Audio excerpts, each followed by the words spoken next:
Hey, chapter 11. Yeah, This is chapter 11. Chapter chapter 11. 11, episode 11. Allow episodes. We're calling it chapters now. Do you know? It's like it's biblical, bro. It's like the Bible. Chapter 11, Psalm 3.2. Let us broadcasters again. Again. Another Bro, episode, Shoot Dog Podcast. Why haven't we stopped yet? I don't know.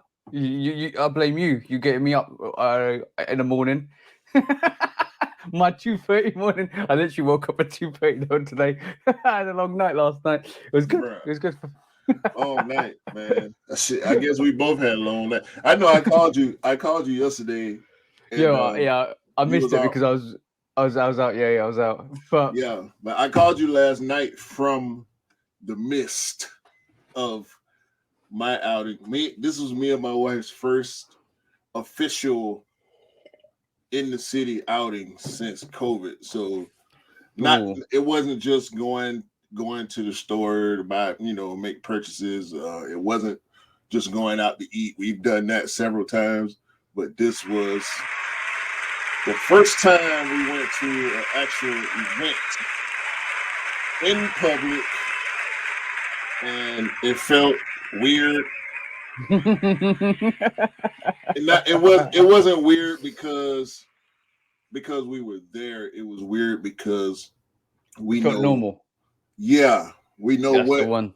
we progressively, like, when the Getting back to pandemic, normal. yeah, when the pandemic started, once restaurants started opening back up, Mhm. we were hesitant to even go out to eat and dine in. But Yeah. we Yes. started doing that several months back, and it felt normal. It felt weird because it felt normal, like you said. Yeah, like I the same thing yesterday. We went to a rooftop wine bar. Me and my mates because he's getting married in a couple of months. Cool. I haven't seen it. I haven't seen Congratulations. him for like not me, bro. He is, No, I'm saying to him. Yeah. to him, yeah. But basically, yeah, I haven't seen him for a good year or so because he in that time. You know what is really interesting how time flies because this is why I said life is short and sometimes you got to really appreciate life and you Yeah. got to really really kind of just enjoy the moments, enjoy the good moments because what you don't realize life catches up really quickly with you. So from his perspective, I he got in the space of being in COVID, he's had a kid. He's now like probably like a year and coming up to a year. Haven't seen him for a year, and then now he's also arranged to get married. So in a year and a bit, life changes massively. So you don't know what's coming up. So enjoy the life, enjoy the victories, and enjoy the positive, and and keep moving forwards, and keep doing your thing, and keep working at being excellent. Because at the end of the day, you don't want to have any regrets when it comes when that day comes. You don't want to have any regrets. That's what I say. Nah, man. And it's the small victories that you Yeah. really got to celebrate, because bigger ones come so few and far between. And I feel like a lot of people don't know how to do that. I come Yep. across some people that seem miserable. I don't just want to put that on them, but it's pretty obvious when you come across somebody that just, especially when it's somebody that you see on a regular basis, Yeah. and there's just always something like, stop being so miserable. Like, is it I want to tell them to stop being miserable, but I don't know what the cause of the misery is. Is it just Yeah. life? Is it your outlook, your mindset? Is it Yeah. something wrong at the moment? Is it something big that's going on? Like, why are you always How like can we this? help you? How can we help you? That's the thing. Yeah, help me help Yeah, you. yeah, exactly. But like, but the thing is, it's for me personally, it's the small victories that build up to that big victory. So it's the small collectives, the small. Yep, I'm doing this, plugging away at this. This is working well, and then it kind of engineers into this big victory. And then that's to me personally is the way I look at it. Is every step that you make forwards is a good step So I'm saying Yeah. every step that you make forward is a good step, and it leads to your bigger goal. And you're like there's always references online about don't never stop digging or never stop working because you don't know what's around the corner. And that's the ethics that I use. Some people get really tired and say, "What's the point?" But then my philosophy is, "What's the point not to?" So like mine's opposite. So say, what's stopping you? What's the point not to? And this is why I'm a workaholic, bro. as you can tell. Yeah, I know. The funny thing about what you just said, which I think I've never actually thought about, the fact that when you look online, especially on certain platforms, Twitter, I think is the main example. You see a lot of negativity. You see a lot of Yeah. comments that are downing something or poking at somebody, or and some people they take that in so much. That's all they Yep. see, and I think it affects a person's psyche day to day. But on the flip side of that, you see a lot of positive messaging online. You see the motivational videos, of people talking, giving motivational tidbits to people. So it's kind of like a scale. You have to try to balance Yeah. the But bullshit out with enough positivity. I think it's this has gone serious, bro. I think it's more I think it's more to do with what you're looking for. What are Mm-hmm. you looking for? Are you looking for what are you searching for? Because what you search for is what you end up leading to.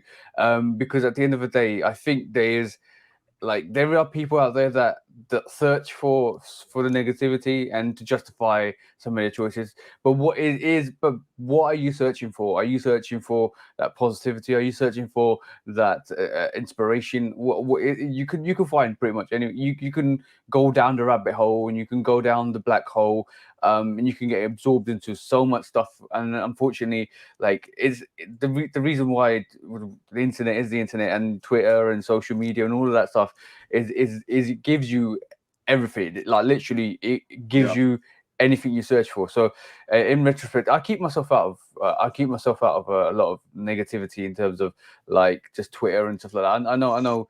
I know Twitter is such a very hostile, not hostile, but Yeah. a Hostile. platform.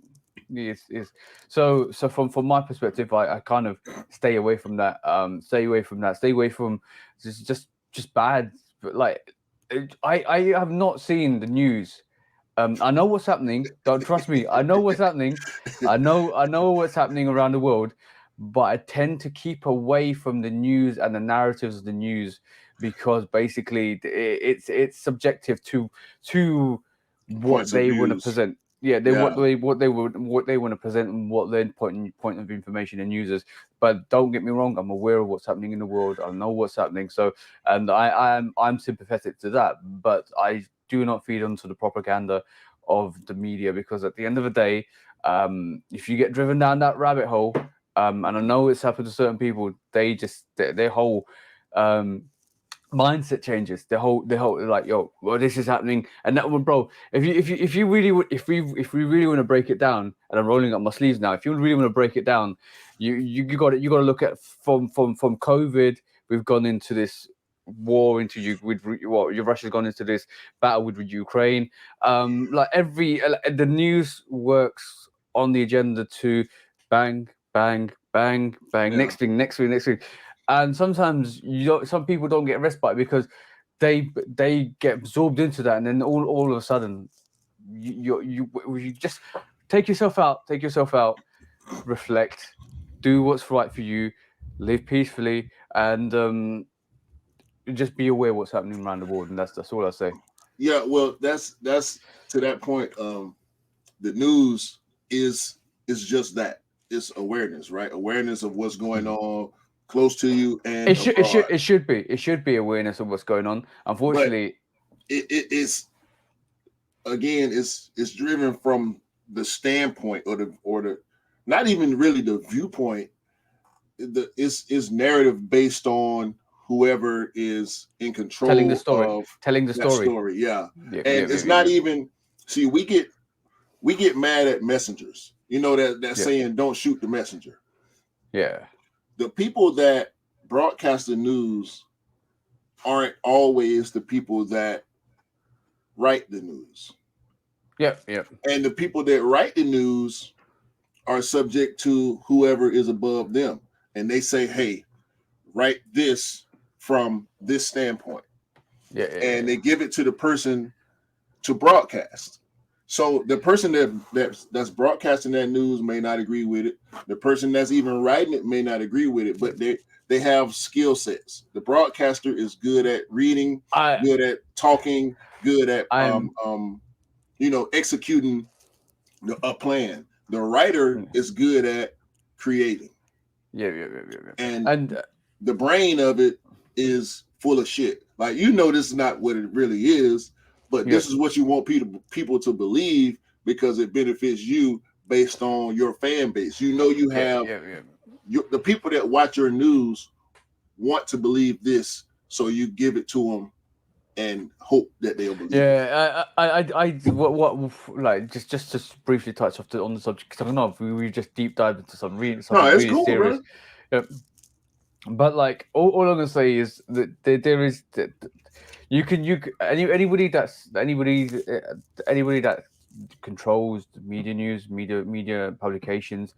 There is the art of deception and the art of illusions, and therefore Yes. you can tell your story the way you want to tell it, the narrative that you want to derive from it, and unfortunately, powerful people will do that because basically they want to just either distract you, either don't want you to actually understand the narrative, the story behind something else, or they'll distract you with something else, and like that's the unfortunately that's the case because like if you really think about it at this moment in time, there's two sides of the story. With the whole thing in Ukraine, obviously the media from Russia will be saying something different to the media around the world, the media in the UK and in America.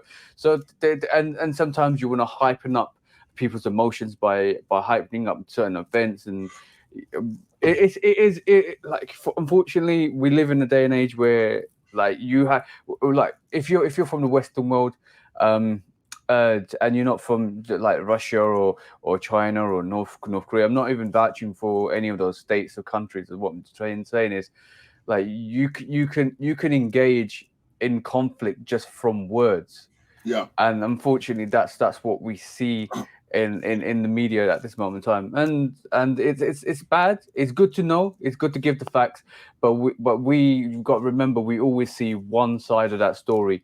We always see the narrative of one side of the story. I'm not saying right or wrong with which what was happening. I if like the whole Ukraine thing, that is terrible, Terrible. like absolutely terrible.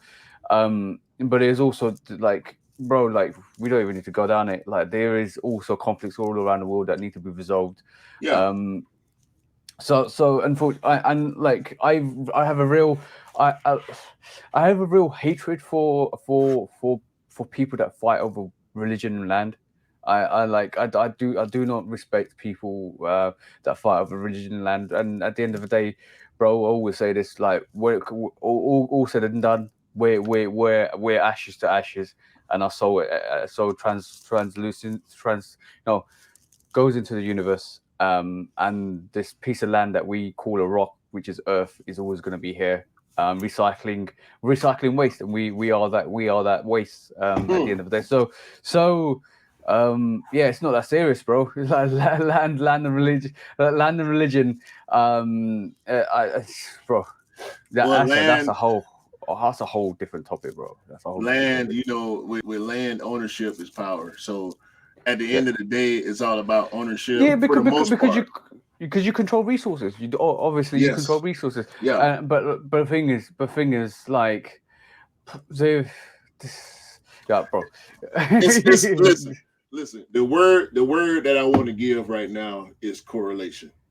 And Yeah, I had this in my mind before we started. I wanted to speak on correlation, and it's funny that this this beginning conversation is pretty much like a topic, unplanned topic in a way, yeah, because we do plan topics. Sometimes it's off the cuff, and sometimes it's planned. But the word correlation, because so many things correlate from one subject to another, right? Mm-hmm. So this is the Shoe Dog podcast. We are sneakerheads.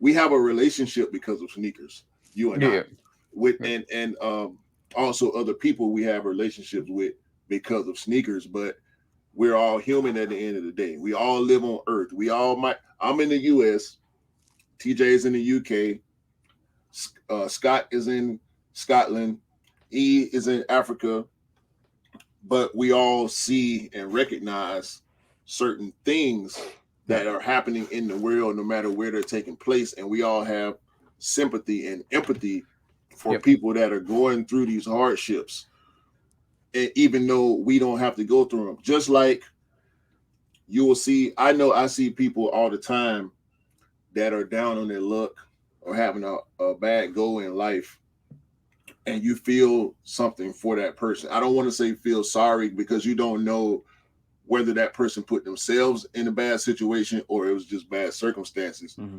So I don't like to say feel sorry for, but I've been there before. I haven't been as bad off as some people, but I've been in a bad place a couple times in life. So I empathize and sympathize with people that are going through bad things.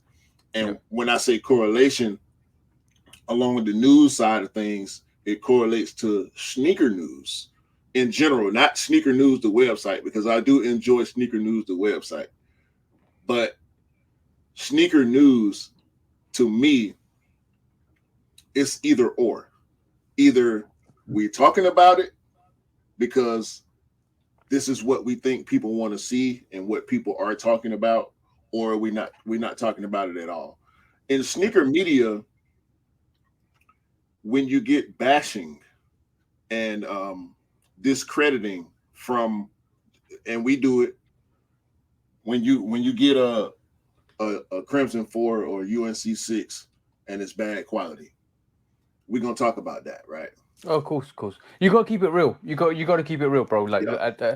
I feel like you just have to, you have to be honest. And there's certain situations that happened recently which questions people's morals and thoughts process. But first of all, you got to be honest to yourself, and second of all, got to be honest to other people. Like for me, diversity is the key to success.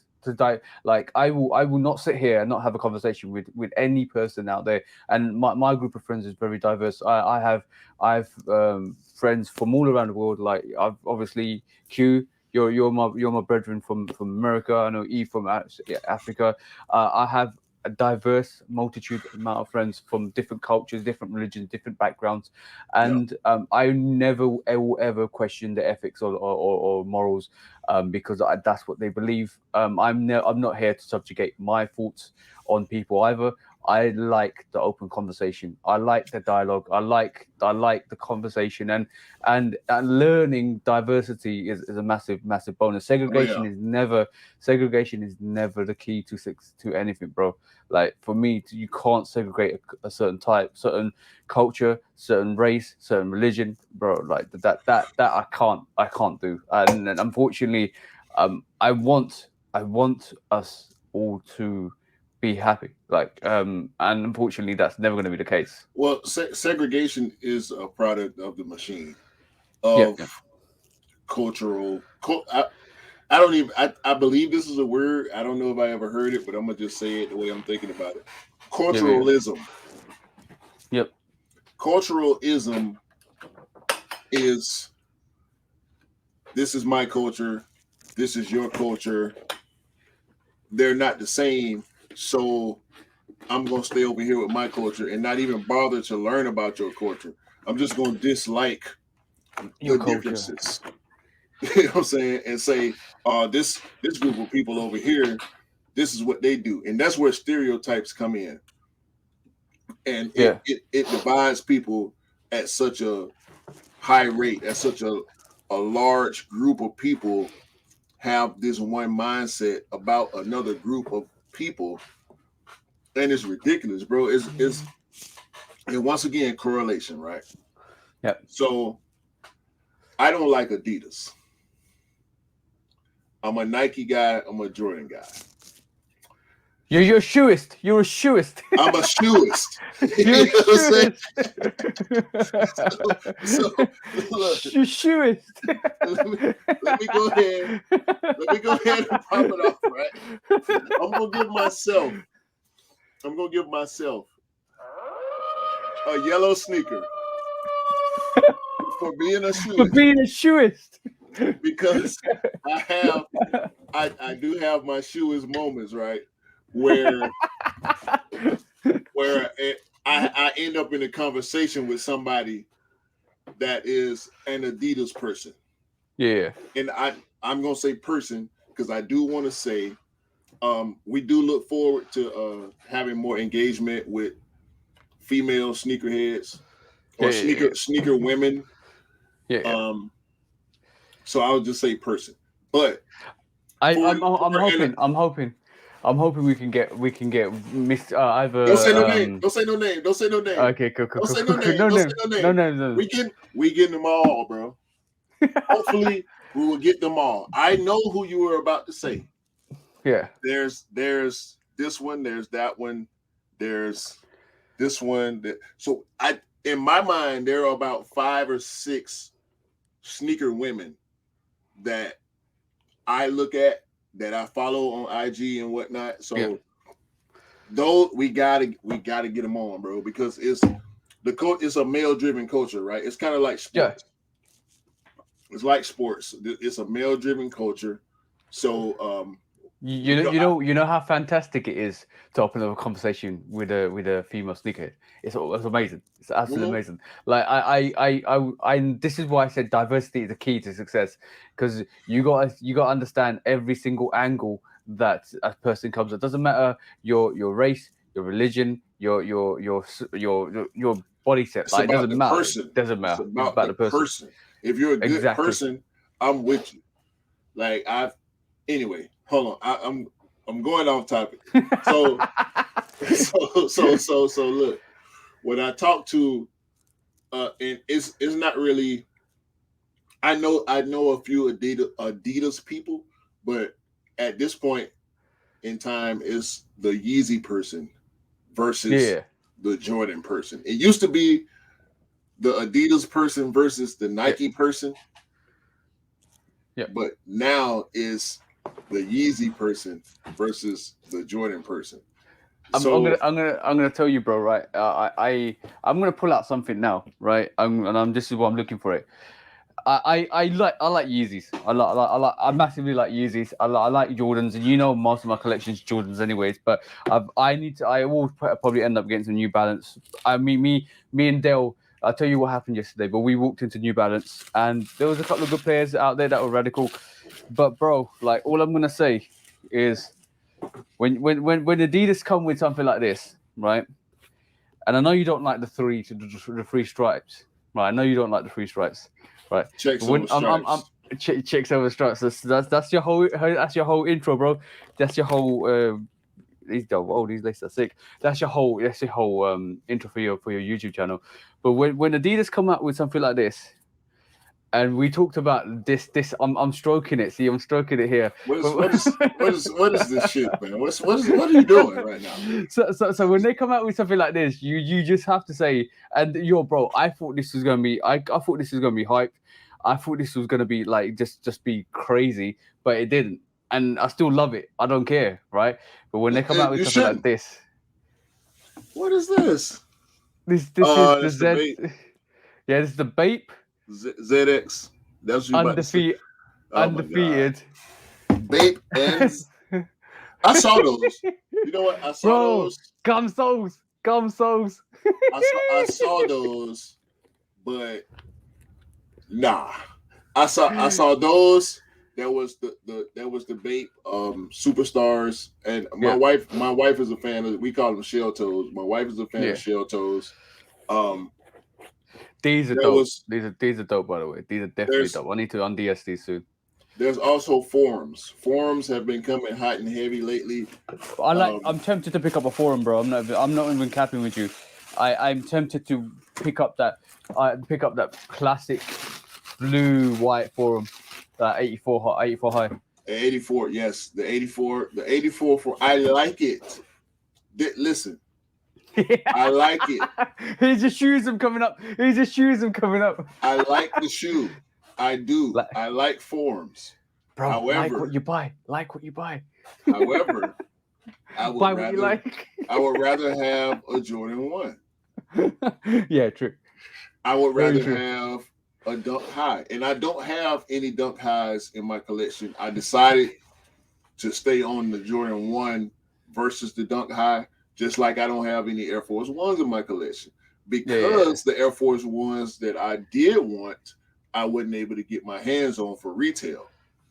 But I don't hate Adidas. It's checks over stripes for me because I like Nike more than I like Adidas.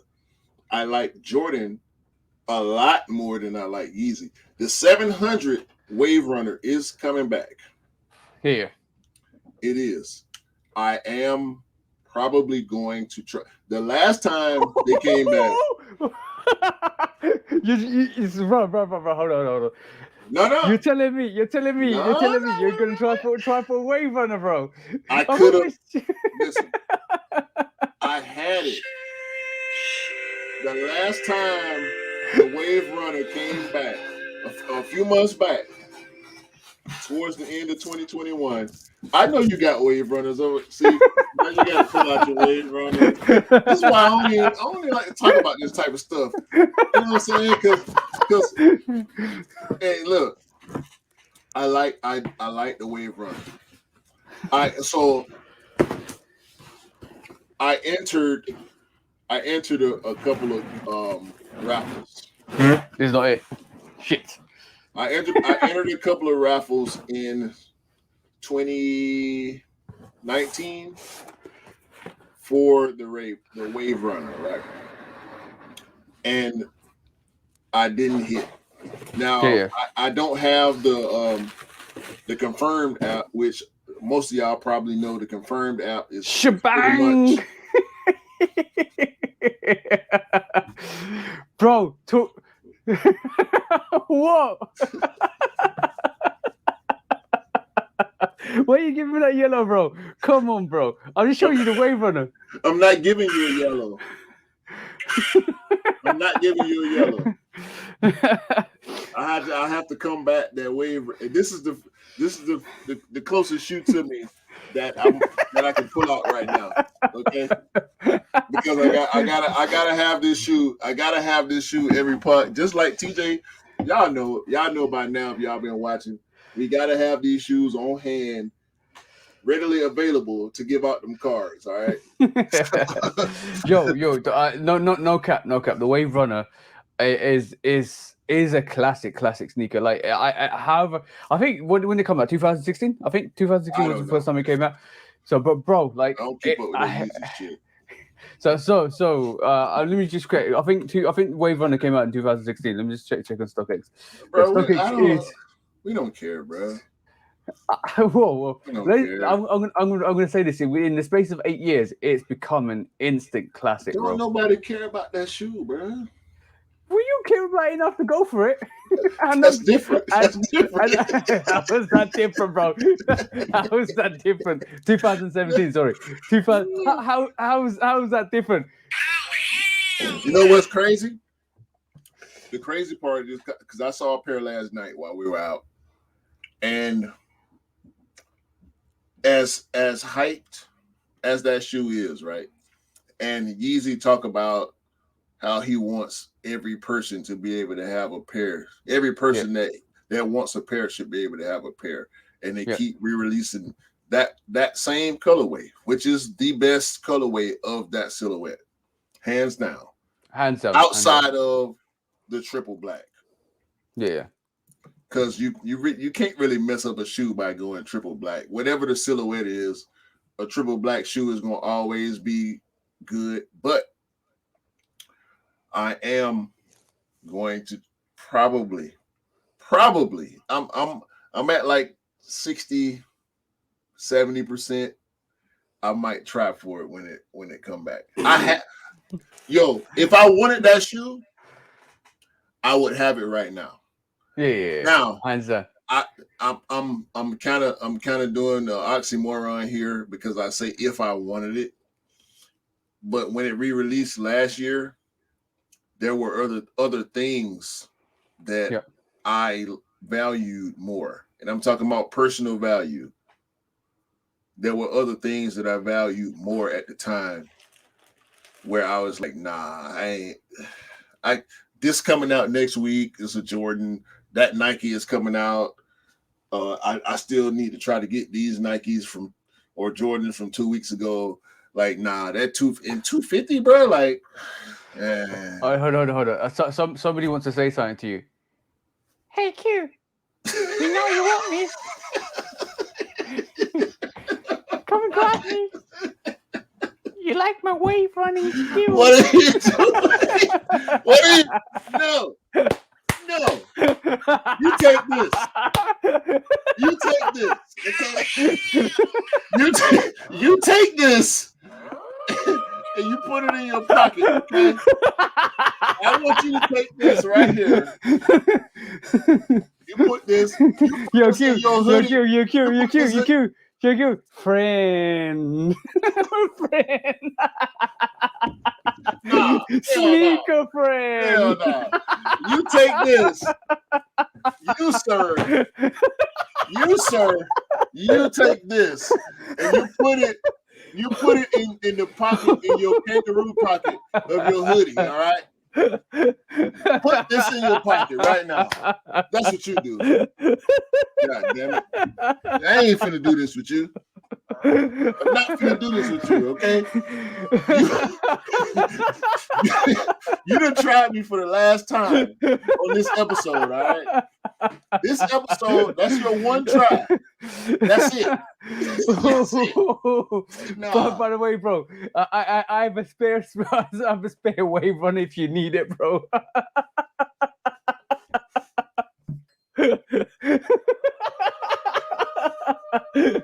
And Q is done. Q is done. Right. Back to normality. That was so random, bro. Y'all see what I got to deal with, right? Y'all see what I got to do. See, he doing it in public now, right? I have to deal with this all the time. Y'all don't know. See, we talk all the time. I mean, this guy right here, this dude, TJ. Hold on, let me put you on blast. Right? Let me put you on blast right now. Hold on. No, I need full screen on this guy. I need full screen on this guy. Put your full screen up now. Put it up now. Nah, I can do it. Hold on. This dude right here. You see how he laughing? He is having a real good laugh right now. All right. Because this is what I have to deal with 7 days a week since I met this man.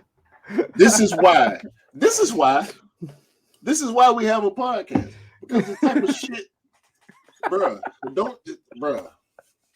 You know bro, I oh my god. I like to have fun, bro. No. This ain't fun, bro. This is not fun. It's not fun for me. Okay? Then you gonna talk about you got another pair? You got two? Well, I literally had 2 pairs because I've copped 2 on the last release. I had that pair for Steve, who's from Trainerheads. Shout out to Steve from Trainerheads. And he hasn't picked his pair up. So I know who waved to cop for them this release. And bro, it's there. It's there if you want it. We're gonna talk about that off camera. Don't you ever put me on blast again about no fucking Yeezys, all right? It's checks over stripes. You're trying to ruin my brand. It's checks over stripes at all times. You know you want me. You know what? Let's what you pick up, man. Let's talk about pickups. Let's talk about pickups. I picked this up, bro. No, you didn't. Last year. No, you didn't. I picked up the Wave Runners last year, bro. No. All right, cool. Back to normality. No, it ain't. Nah. What you pick up, man? What you pick up? All right, cool. All right, please. shall we go? Shall we go for my pickups or shall we go for your pickups first? Nah, go. What you got? What you got? Some more Adidas? You got some slides? You got some slides? Oh, You got some foam we, runners or something? we, Like we what? we had one victory, by the way. We got he slides. Yes. So Yes. that's an amazing, and Shout shout out to out to E Crepsaholic. Dasso and Crepsaholic. Yeah. We got E. Rich Uncle E finally got a pair of Yeezys. And he just came down a peg too, just because he got some Yeezys in his collection. Yo, I guarantee one day you're gonna pick up those slides. No, I guarantee one day you'll never, go. I'll send them. I'll send them to. never, I'll grab a pair of slides never, and send them to you for your birthday. never. No, no, You can wear them. You can wear them like a medallion around your no. neck. Listen. If I do, if I ain't, you know what? I made a bad joke a couple of weeks ago. I ain't even gonna do it now. I'll do it. I was about to make a real bad joke because you said that. I'll tell you off camera. But I don't even buy Nike and Jordan slides, bro. I'm just not a slide guy. Yeah. You know what I mean? So nah, bro. Slides to me, and I'm gonna say this, and this is no offense to anybody that wears slides outside of people that wear slides in the wintertime. Because wearing slides in the wintertime it seemed crazy to me. I don't understand it.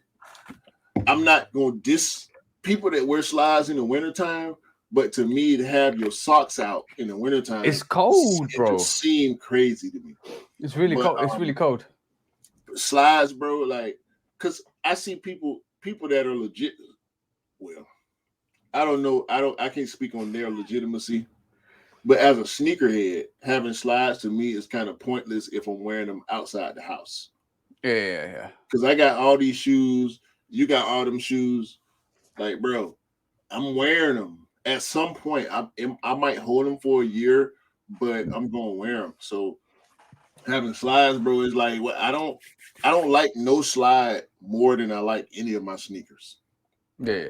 Not even close, bro. Like it's a fucking sandal, bro. Like we're not doing sandals, bro. Sorry. And if I do ever own a slide, it will be a Nike offline. So pickups, man. What you got, bro? Okay, cool. So this week was productive, very productive. And managed to pick up uno dos tres. So 3 pairs of sneakers. Let's go. Right this week. So first one is, by the time recording, the video's already dropped for this. What we would normally record on a Sunday, so the video's already dropped for this sneaker. It is a sneaker that I'm going to try and complete the collection for, because there's 3 variations of the sneaker. We've already looked at one variation, and the first one is the Air Trainer 1 Dark Smoke Grey. Yo, look how dope that looks, bro. Look how dope that looks. Bruh. On camera, in hand. I tell you what. I want it. I really like that shoe. And I do want that. Look at the 3M popping, man. That 3M is really, really popping on that shoe. This shoe would not be the same if that yellow mustard midsole wasn't there. That's the only thing I don't like about it. I wish they would have changed the color of the midsole, but that doesn't take away from the dopeness of that shoe. And using your rating scale, I'll give that a 4 goats out of 5. Yo, I already given my ratings on the video. Just go and check that out. But this is dope. I'm gonna say one thing though, right? And you're probably gonna not probably gonna agree with me. But however much I like the sneaker, the corianders are slightly better, bro. Nah. To me, you know why? There's something about that tan. There's something about that tan that does it. That I don't know. I feel like I understand the coriander. I just like that one a lot better because it's the build. It's the build of that silhouette, the strap, the swoosh placement, the collar, the lacing. Like the outsole. I wish it had an air bubble. That's the only thing. I wish it had a visible. Yeah, It does have air in it, but I wish it was visible air. yeah, But that Air Trainer one, it's my. Mm, I just made a realization that the Air Trainer yeah, one is my third favorite Air Trainer. It's the SC High, which is the Air yeah. Trainer 3, and then it's the Air Trainer 2, and then the 1. So I'm backwards on the Air Yeah. Trainers I scale. I've I think the air bubble does a bit more. So was it the Bo Jackson Auburns are coming back out, aren't they? This year, was it Yeah, this year? Yeah, yeah, yeah. yeah. I'm looking forward to hopefully picking that up. But like I have a this Wait, year wait, wait, this wait, wait, wait. You about to get some bows in your collection? Yeah, yeah, yeah. You know what why I literally have more. You know how your sneaker journey keeps evolving and evolving and evolving, and Yeah. this is my evolution or my level up. I'm gonna call it level up Yo, because basically, when you get bro, them bows, bro, they different in hand, man. Like yeah, and then so side note, have you done research on Bo Jackson? yep. I'm not the expert, but I've done research on Bo No, Jackson. I no, know no. I'm not an expert, but Bo was a childhood hero of mine. he Um, was he was the ultimate athlete, to in my perspective. ultimate, bro. Yeah, The yeah. ultimate is there's Bo Jackson and there's Deion Sanders. As far Mm-hmm. as athleticism is concerned, dual sport athletes like them Yep. guys, bro. So when you understanding who Bo Jackson was as an athlete, when you get that shoe, it just it all makes sense. Yeah, And and this so and with you having that trainer one, it's the same difference because when yep, you yep, put that shoe on, you feel like you can go parkour. yep, and that's just why the history behind the air trainer itself is such a just a beautiful thing. Like in terms of the storytelling, not the storytelling, the histrionics behind it. The fact that Tinker made this air trainer one. And another, like, bro, how many rabbits is Tinker pulling out the hat from Nike back in the 80s, bro? Tinker is the Like, man, bro. yeah, and like he produced the A Trainer one, called it the Ultimate Swiss Army Utilities sneaker. Nike didn't like it because they thought it was going to take sales away from the other sports brands like basketball sneakers and stuff like that. Didn't like it, and then John McEnroe kind of rocked them, and history is what it is. Obviously, Cross trainers, yeah, cross cross trainer, trainers is a lost art form yeah. to me because in the 90s cross trainers was the shit. Like Mm-hmm. for kids in the US, I know in the South in particular because that's where I'm from, cross trainers was the thing. Outside of Jordans, there was Air Max over here, there was Jordan and Nike basketball stuff over here, and cross trainers landed right in the middle, and they were so dope. Like Mm-hmm. all the when Nike started giving football players signature sneakers, shit went crazy. Barry Yeah. Sanders, Bruce Smith, Rod Woodson, like Junior Seau, all these guys, legendary athletes in the sport of American football. And the shoes, bro, like they were must-haves along with the Dennis Rodmans and the Gary Paytons and the Jordans and the 95s and 96, 97 Air Max. Like it was such a dope era for sneakers, and Tinker was the driving force behind that. He might Yeah, not have yeah. designed every single shoe, but the There's majority, influences are there from thinkers. yeah. Like the up tempos, bro. The up tempos are dope sneakers, bro. And up tempos, pennies. The Penny Two's coming back out this year. We're gonna talk about that. That's foreshadowing. Okay, We're gonna talk about foreshadowing. that. Okay, next pickup, next pickup. Woo. This is you know what this is, bro. I know what that is. You know what that is, bro. I know what that You is. know. I know what that And is. bro, by the way, all three sneakers I picked up in store. Woo. In store. In store. So welcome back to picking up sneakers in store and them sitting, because basically this 13, that's a 13 box, by the way. And if you know me, you know me, because basically I love 13s. Like I got all the 13s down the side here, which you can't see. We Actually, both I see love it. 13s. Look at those 13s, bro. Yeah, I got my stack is a little disorganized over here. You can't see it behind the pops, but if you look, you can kind of see the gray boxes over Yeah. here. And I'm a sucker for 13s. Got the bread 13s, roll 13s, chutney 13s. One of my favorite lows. Only low I have. This you see the coloration at the moment, right? Only 13 I have in my collection that is a low. Or Jordan low I've got in my collection. That's the chutney, and the chutney colorway is exactly the same to the corianders. See that? See that? Correlation. Correlations, and oh, bro, bang! The Jordan 13 Del Sols, and I did this rough suede on this sneaker. It's so hairy So and dope, bro. Bro, look. As you can see the camera, like literally, it is some stroke action on this, and even the leather, even if it's not real authentic leather, yeah, it's it synthetic. is. It's synthetic, but look at that tumble, the artificial tumble on this. It's crazy. It's Tumble, crazy. tumble on them things. Yo, Bro, you know I what? cannot. You know what? What's that? Yeah. I'm gonna say this, bro. This is probably what this. I love Jordan Souls, right? Like Jordan, like all the Jordan Souls are so crazy, but this This right soul, here. this is probably the best soul Yeah.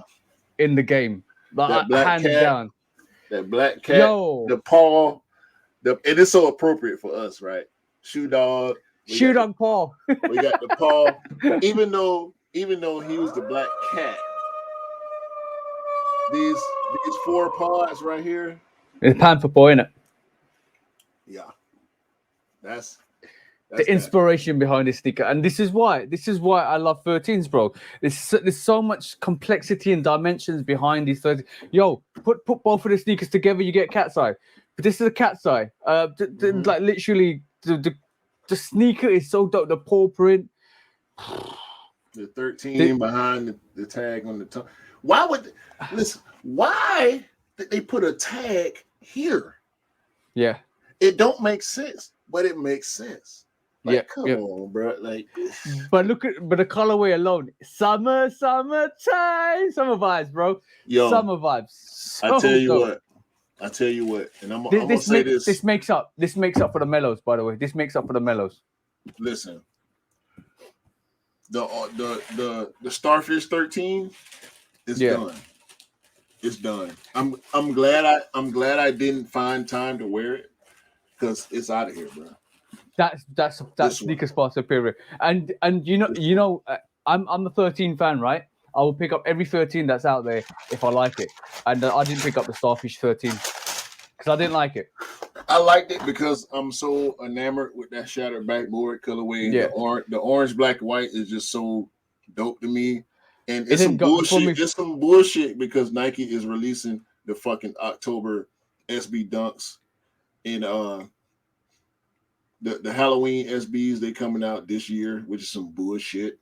I think it's coming out in April. Fuck that. Fuck that, bro. Fuck that.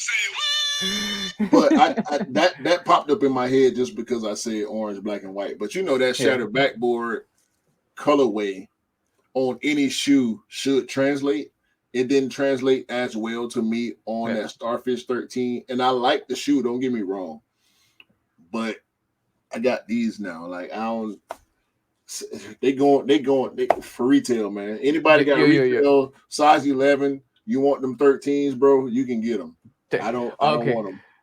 I'm gonna also definitely say one thing, right? Like when the Del Sols, when you squint your eyes and you forget the upper level, upper tier of that sneaker, it looks like a 13 pollen. Yeah, we can go there. We can go, and because it's leather and the suede is yellow, you can wear it in the spring because we get heavy pollen here. I don't know about how it is out there. Yeah, you We told me get last time, bro. super heavy pollen here, so like that's a springtime step. You might have to clean your laces after a Yo, few wears, but I, yeah, I have a very good thing that everybody could do down your ends, bro. Like it literally, when it's pollen season, what you guys should all do is wear your Jordan 1 pollens or wear pollen affiliated colors. So anybody out of town that's driving through and saying, "Why they got all yellow on?" and just hold a sign up because it's pollen season. yeah. I was actually because you got a plot right now. So at this point in my collection, I'm plotting on which shoes I can't. The suede shoes, they done for the spring. Yeah. They done all leather, easy wipe off. I'm more than likely when I go outside, I'm gonna have a rag in my pocket anyway. So I just because I have allergies, I gotta bring two rags now, one for the shoe and one for the forehead. Yeah, man. 13s, Del Sol 13s, man. They went crazy. Yesterday, I was outside yesterday, and people were they were snatching them up. They didn't do as well online, but who gives a fuck as long as Yeah. you like the shoe and you got your pair, you got your size. I went hunting for that yesterday. I went hunting for that on Saturday. But I did literally. My aim of the game was to pick up two pairs on Saturday. And one of them, next one I'm gonna showcase now. But one of them definitely was the Del Sol. That instantly when I saw it, and I wanted to get it. But the next one up is that purple 13, bro. That purple, court purple 13 with that suede is all black sneaker with the suede being that court purple 13. Okay, yeah. I had That I had I had those in hand. I didn't get a pair for myself. I actually got a pair for somebody that they, asked they, me. have they come out yet? Yeah, No, they haven't come out. I don't think they come out here. yes, not there. They came out here a while ago. Okay. Black and purple. Yeah. Yeah, we got those. Have I just? I'm trying to remember. Wait a minute. Wait a minute. Now let's be sure. Let's be sure. Let's be sure because I bought that shoe. I bought that shoe.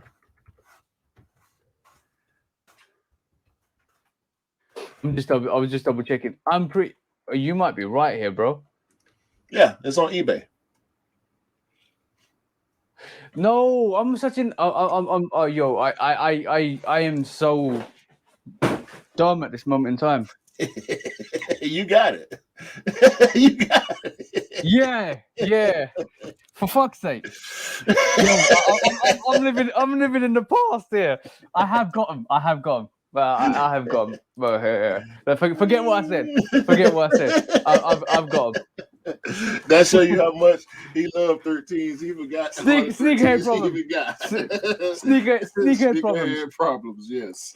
That is definitely sneakerhead problem.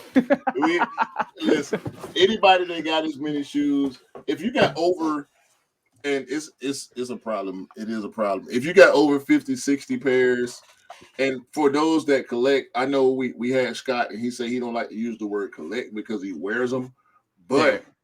but I don't see where there's much difference in that. Because it is a collection. I don't collect to display. Like I can't remember who I saw say it. One of the bros said it on Instagram. It was Rick the Third actually. This ain't a museum. No. Hands down, If no. Hands if down, I no. was if I was buying shoes to display, they'll be in my front room. Nah, this is my sanctuary. This is Yeah. my place of peace right here. I can come in here when I'm in that mode, which I am in a lot of times. I can come in here and reflect. just reflect. Yeah, go through my stuff, pull certain stuff out the box, maybe throw it on feed if I ain't wore it yet. Walk around the house or whatever, just to activate that phone and make sure stuff is staying intact. But Yeah. Yeah, sometimes you forget, man. It's all good, bro.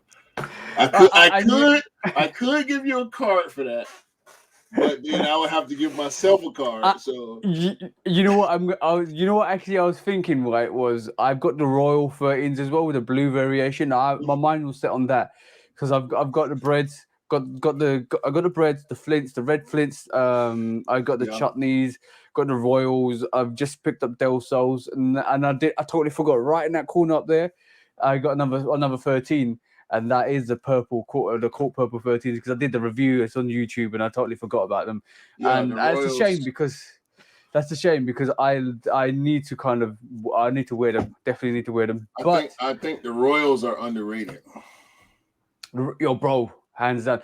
If you like, I'm gonna say one thing. If you have a red variation of a sneaker, it's also good to get the blue variation of that sneaker, because it does really well. And I love those rolls, and it's nice to have that diversity in your collection as well. You got the white and blue and the black and blue, or just the black and blue?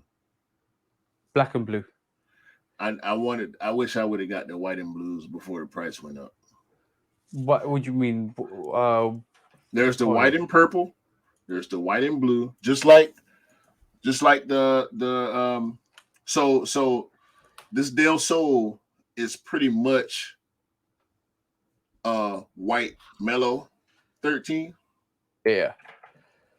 So we got the black Royal. Oh, the white and purple was just when did that white and purple come out? This was a few years ago. Yeah, the white and purple. It's white, purple, and yellow. Some people call them the Kobe 13s. And there's the white and blue also. That is pretty much a blue cherry. The blue, the cherry 13, the white and red. Yeah. The Chicago 13. It's pretty much the blue version of that Chicago 13. So I don't have those. I don't have the white and purple, which I wish I had. Dope, very dope colorway. It's the same thing. White upper, black suede, purple suede with the black sole, and it's yellow on the bottom. Yeah. See. At that time, I don't think I was picking up 13s like that, because they were coming out in 2017, 2018. Right. But I got another couple. He got games. And I got the Obsidian 13s as well to go with that. I wore my He Got Games last night. I think I left them downstairs. But before we go into this last sneaker, this is right there. Guess what I popped out in yesterday. Mr. Home. I saw it. Look at the legs. Oh, you are some kind of guy, ain't you? You are some kind of guy. One black, one white, and also these made an appearance this week as well. And if you know these, you know these. International Flight 12s. These came out like on feet this week. These are gorgeous, man. These are absolutely gorgeous. And you know what, that inner line, look at that inner line. I was about to say you got to show the inside. I'm gonna give you a yellow card if you don't show the inside. I promise you. You was gonna get it. If you would have put that shoe down and went to your last pickup, you was gonna get that yellow sneaker. It's coming. Yeah. Oh, the last pickup. I don't know how I managed to get this. I don't know where. And I literally shout out to the bro Scott Simpson. Bro, Scott. You literally messaged me and said, "Selfridges has still got these in stock. If you missed them, release because they semi-released a lot in a lot of places here." And I'm going to tell you this: that I actually saw this on the shelves at a foot site as well. So I know you'll be able to get it. If you don't get it, come at me, because I will definitely try and get it for you. Shit. But this, what's coming, bro. You know what's coming. So I'm gonna, if you, I'm gonna do the review, and this is gonna be out on Thursday. If you know the box, this box is dope. SC box. SC box. I actually got one right there. Is dope. And in this box. Come on, man. Look at this shit. Look at it, bro. Look at that, bro. What is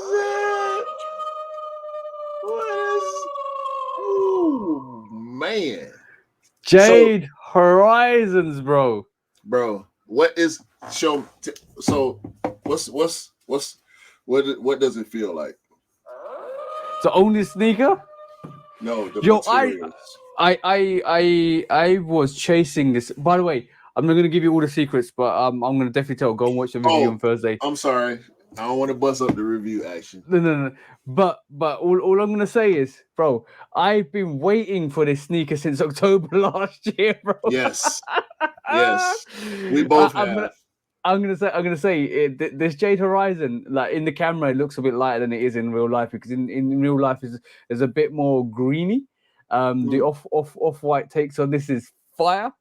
The off yeah. white takes on the laces and the lace lock is fire, right? Virgil lives. Virgil I lives I in that I shoe. actually I actually thought this sneaker, right? This sneaker right here, I actually thought this was a new buck. It's Don't not. talk. Don't do it. Don't do it. I'm not gonna do it. I'm not Go gonna do it. go watch the review.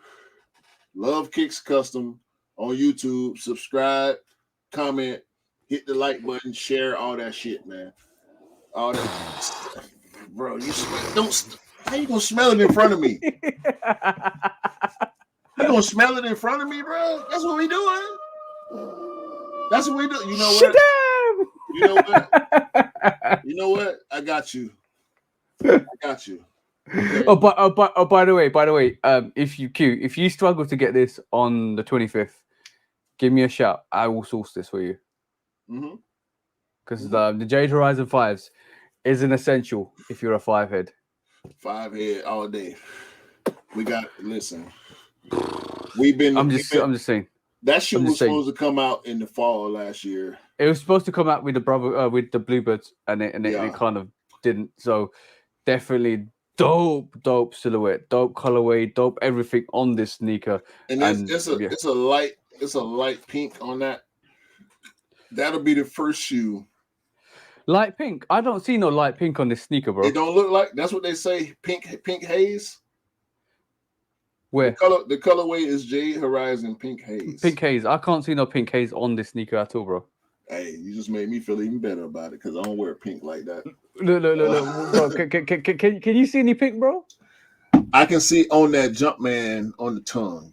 I can see a little hint of pink there, but Really? it looks gray, very grayish, silverish. Yeah, it's very silverish, bro. But when I you don't see it see. on pictures online, it looks. I can see that little hint of pink. Maybe it's my mind. Yeah. Since I saw No, the word pink, it I makes me see it. I can tell you now, bro. There's nothing pink about this sneaker at all. Yo, we'll have it.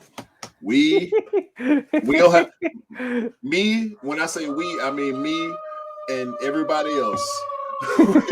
we will welcome. We will welcome that shoe with open And arms. you know what? Okay? I loved the fact that they gave you the SE box as well. That is gorgeous. But watch out for that review on Thursday. I'm gonna give you my opinions, and yeah, I'm gonna say this is definitely not a letdown. Definitely not a letdown. I really appreciate that sneaker. You can't be let down with that, man. No, 100% not. So Q, I know you called me yesterday for a reason. So we got a preview last week with Scott, and now we have everything in hand. We have seen TJ's review. My review is also live, and I'm gonna go in order. I'm gonna go in hype order in my personal hype order. Yeah.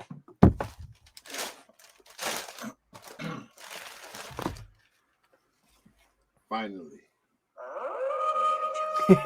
Hey, Finally. playoffs. The playoffs. I've been wanting this shoe since 1997. And I finally got it. Finally. Throughout all the broke years of my young life, all the fuck ups, I finally got this shoe.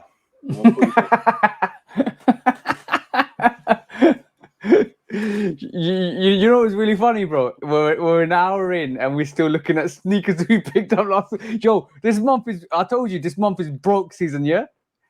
Man,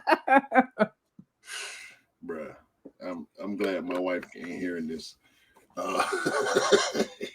Okay, cool. Okay, cool. Let's before we move on to the next sneaker, right? Let's start that lever is soft. How many pickups did you do this month, bro? Say 6 or 7. Yep. Ooh. Yep. Eight it for me, bro. Worse. It sounds worse when I say it out loud.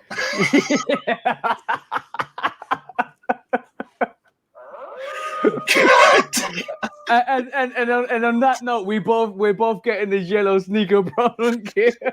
There's been too many pickups. We talk about being finger hound dog, bro. We went werewolf with this stuff. Yo, that's ridiculous. I told you it's gonna be broke season. It's not over because Air Max Day is coming. And speaking of Air Max Day, we're gonna roll through this. We're gonna roll through this. So there was the UNC 6. There was the Mellow 13. Oh no! Okay, before you show it. Disclaimer, especially to you, Marcel. I really do apologize for picking up all these sneakers. And influencing your thoughts, because I think you told me the other day our enthusiasm drives your purchases. So I apologize to you, bro. I'm really, really sorry for influencing your purchases of Jordans. I was just talking to Marcel this morning. Literally. He told me, it's you, because of you, since 1992, 1991, 1992, I never picked up a Jordan. I only picked up 3 or 4 Jordans. In the space of a couple of months, I picked up 5 or 6. I'm sorry, bro. He told me the same thing, bro. He might have copied and pasted the message. I'm sorry, Marcel. He might have copied and pasted the message, bro. I ain't gonna lie.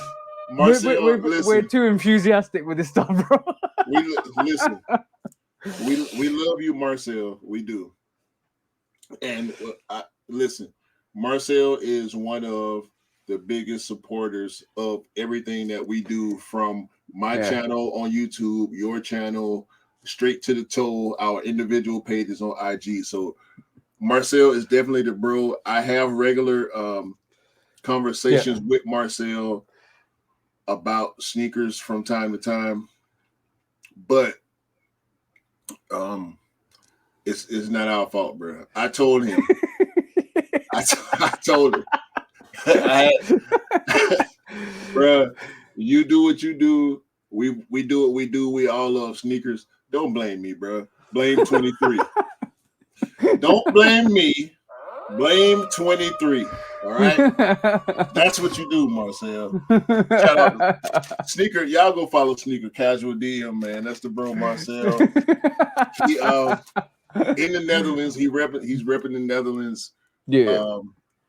The culture over there is different. So just to be able to have that conversation with him and be able to try to understand another culture in a different country. And this is where I don't think we can actually knock certain sneakers, because Jordan 1 mids are really popular in Netherlands. So they're doing raffles. Bro he told me they doing raffles on mids. Yeah. So when he said that. Out of respect, I'm not going to diss any sneaker going forwards. Like in terms of the silhouette, but in terms of quality control, I'm going to go and be honest with that. But in terms of silhouettes, I can't sit here and disrespect any sneaker, be it a mid or a high or a low or whatever it is, because at the end of the day, I think every sneaker deserves its shine in its placement for where it is, because it brings significance to other people. And to be honest, I'm going to say this: we are very privileged, especially you guys in the States and us in the UK and some areas in the EU. We are very privileged, and pretty much so I think overly privileged with some sneakers that we get, because at the end of the day, we have the luxury to pick up sneakers. But this is one of the reasons why I help people more and more in areas that can't, because Like we have so much privilege that we can go. Like I've just showed you, all 3 sneakers I picked up, and the Jade Horizon 5s were sitting at a foot site as well. So I could have picked up another couple of pairs if I wanted to for other people. But this is why I actually do this, and I want to do this because people like, so it's like Marcel will tell you, in Holland everything sells out. You can't get nothing. They're doing raffles for mids. Who heard? We don't even do raffles for mids here. So in that climate, he in East Africa can't get sneakers. He can't walk into a shop like we can to get sneakers. He has to go all the way down to South Africa to even go to a resale shop. So in terms of that, I'm gonna say like I'm not gonna go in future. I'm not gonna go on this any sneaker like in terms of the silhouette because I think it's disrespectful to the people who pick it up as well. Yeah, we can't do that. We don't want to fall into that sneaker snob category that we spoke on last week with Scott. Yeah. So we'll always have our opinions and our point of views, but at the end of the day, rock what you like, buy what you like. Yeah. Exactly. So and to be honest, like the mid, there's some really special mids out there. Definitely some very special mids out there. And from that perspective, like I do appreciate mids. I just wish they would bring a bit more better quality to them, a bit more originality to them. And that's my only qualm. But the whole silhouette, I don't mind it, to be honest. Right. So this is number 3 because we did my number 1 together. The playoff was 2. Yow. What was your number 1, by the way, bro? The Del Sol. Oh, okay, Del Sol. What is that? Velvet?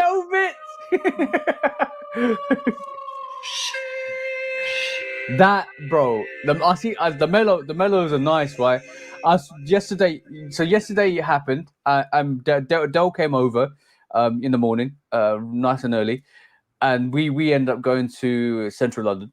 And Del picked up his heavies, his concept heavies. Dope, bro. You need to get them. I'm probably not gonna go full pack on these. But I do want to say we see the denim from the toe.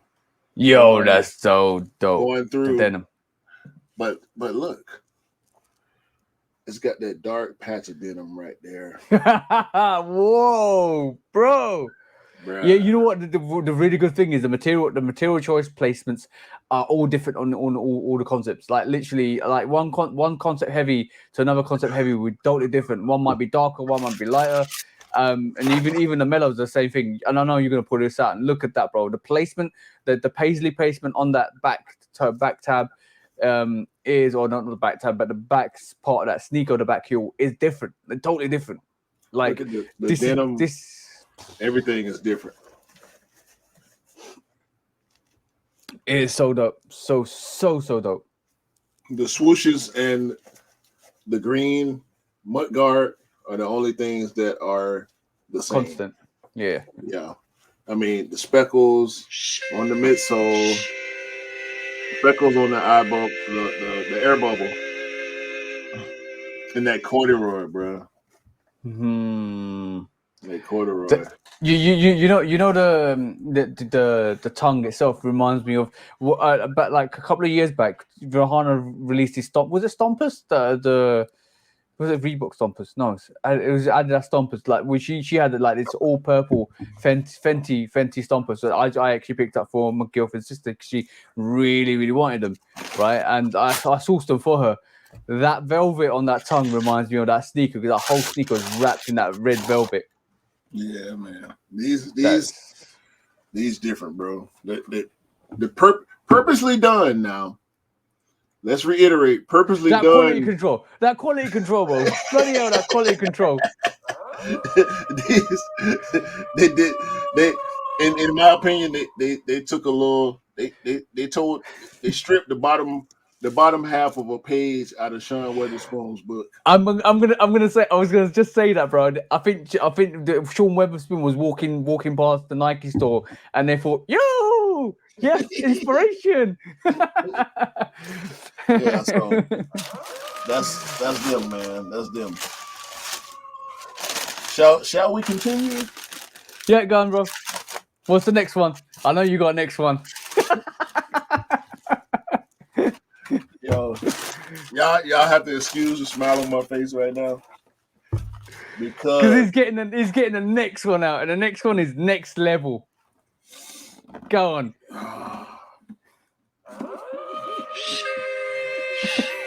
You should argue. If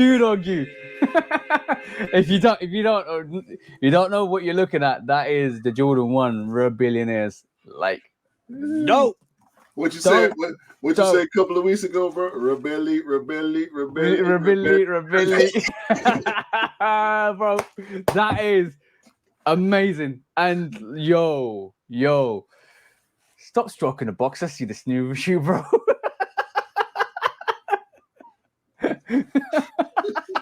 Why, bro? Why?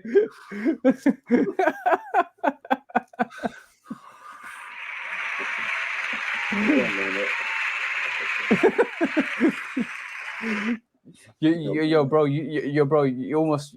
Did you need a room? Do you need a room for you and your sneakers, bro?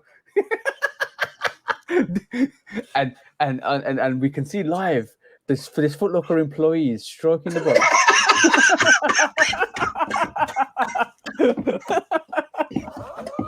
And just, bro, I'm giving you this. I'm giving you this for stroking that box. That yellow sneaker, bro. The paper. You know what? We don't need to do it. Watch the review, man. The review. Yeah, watch the review. Go watch Q's review for the Rebillionaires. My lace bag got torn. I don't care about that. No, nobody cares about that, bro. Right. It don't matter. Let's go. I ain't looked at him since yesterday. Hold on. Is that X orange or brown or is it red? We're about to find out. And it's red. It looks. Yo, for a moment it did look brown. For a moment it did look. Yo, as it's focusing, it went brown to red, bro. So Nike's taking their shots out of focus. Yeah. Listen, man. And I got something to say about these, okay? Go on. Because I've seen, and I want to, but I ain't gonna say no names. All right. I've seen people in the sneaker culture trash this shoe. That's all I gotta say. Sheesh.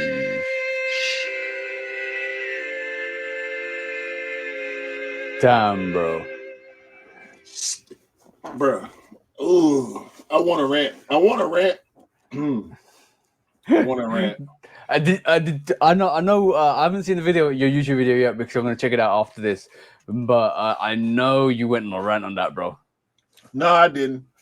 Did you not? I stayed in pocket. I stayed in pocket, bro. Like I wanted to. This is live representation of what Q actually did before he got to record that video. He was raging inside. He just went, "Woosah, sneaker time."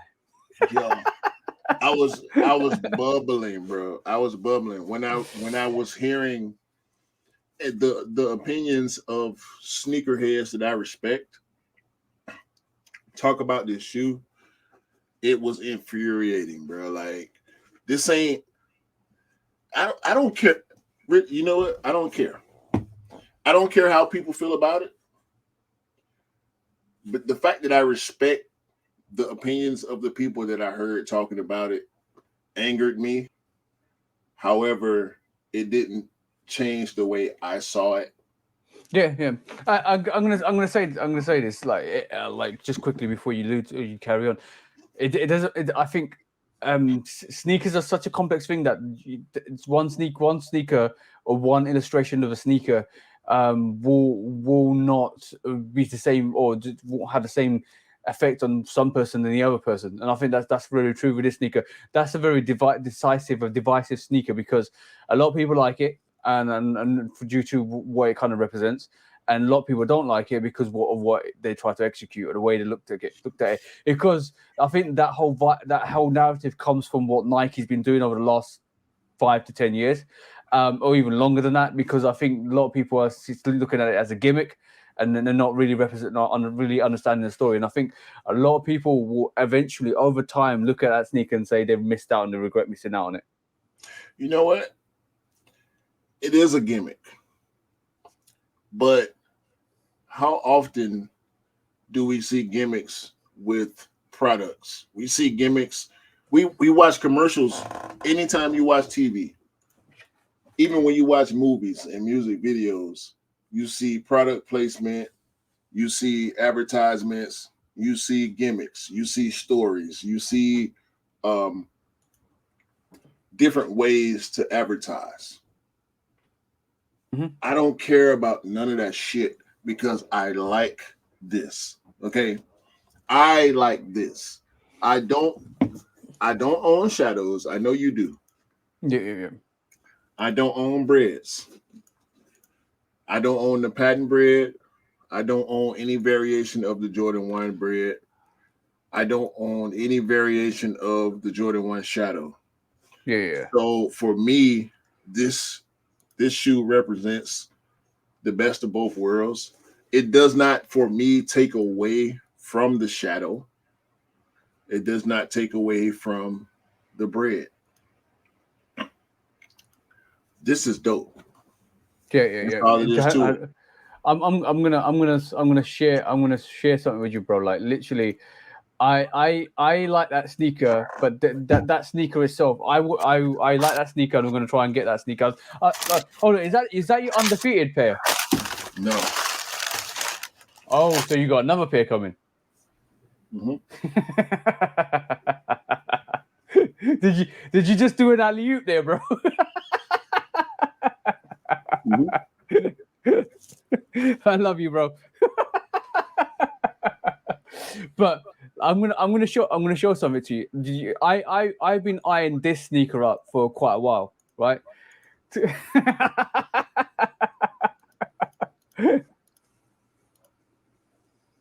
Look at that shoe dog behavior. This is shoe dogs in the wild when they come sniffing that Foot Locker exclusive jizz.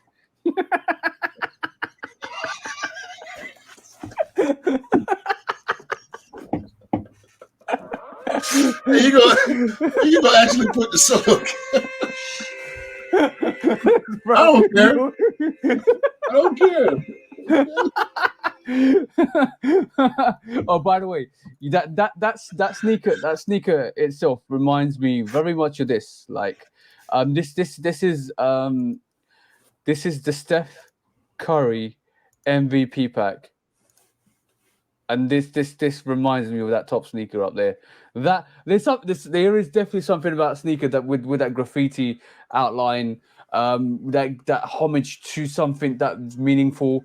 There is something definitely that goes a long way into giving that character to that sneaker. So that Steph Curry MVP pack is a very dope pack to me personally.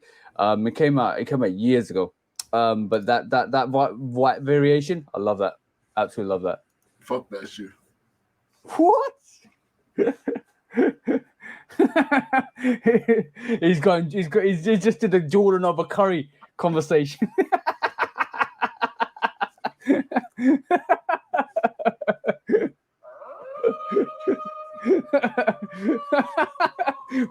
Bro, you can put the sneaker down now. Okay. Tried to. It didn't work.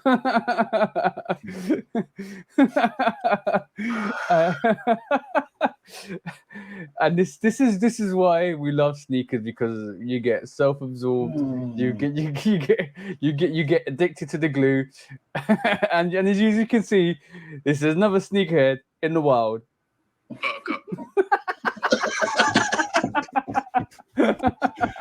Nah, man, these hard, bro. I don't give a fuck. I don't give a fuck what nobody got to say about these, man. Yeah. And I managed to pick up this pair yesterday. First come, first serve.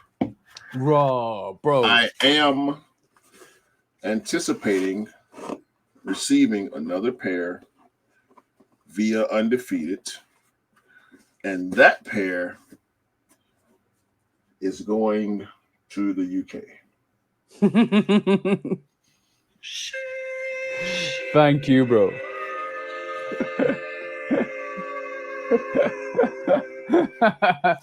By the way, does it come with red laces? It does not. However, Ah, damn it. my brother, King Rod, shout out to King Rod. Mr. It's a Beautiful Thing. He said, yes, it is, Rod. It's a beautiful thing. Rod said he wants to put red laces in his.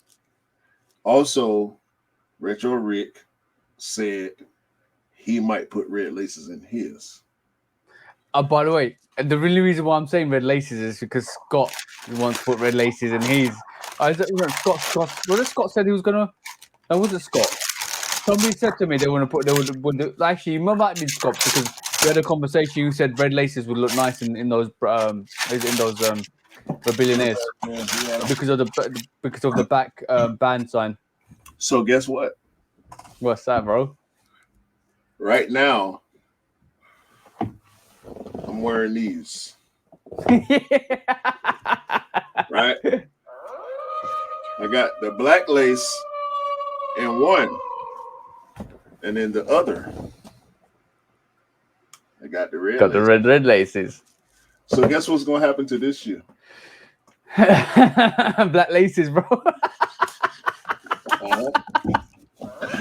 I got the red, and they Jordan 1 laces. I think Jordan 1 laces are the 72-inch. Yeah. So these are authentic Jordan 1 red laces that I will probably try. I might not go with it. Maybe I will, maybe I won't. I probably will. But we're gonna at least experiment with the red laces in the Rebellionaires. Excuse me while I put the top back on my box.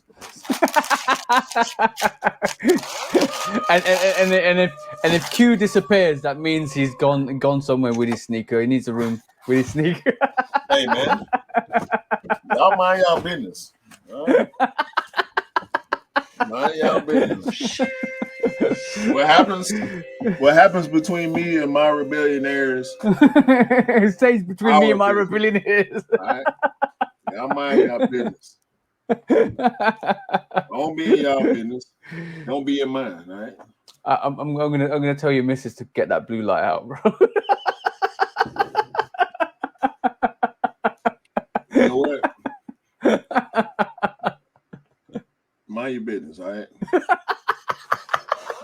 Snitches get stitches. Yeah, true. All right, cool.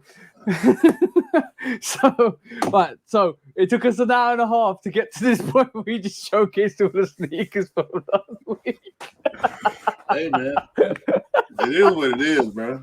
Listen, and we appreciate everybody that watches. Okay, all the subs. We appreciate everybody that subscribed to each of our channels. We appreciate everybody that follows us and gets into it with us on IG. Speaking of IG, okay, let's premiere for the first time.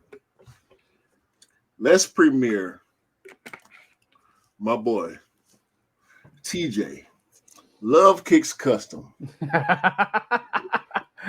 Let's talk about you because the sneaker news, bro. What's up with the sneaker news, bro? It's classic, bro. This is legendary content that we're talking about right here. Okay? If you for the people that watch on my channel, if y'all don't follow TJ on IG, y'all missing out. I mean, of course we do podcast stuff. Of course, like he just talked about. He look at this.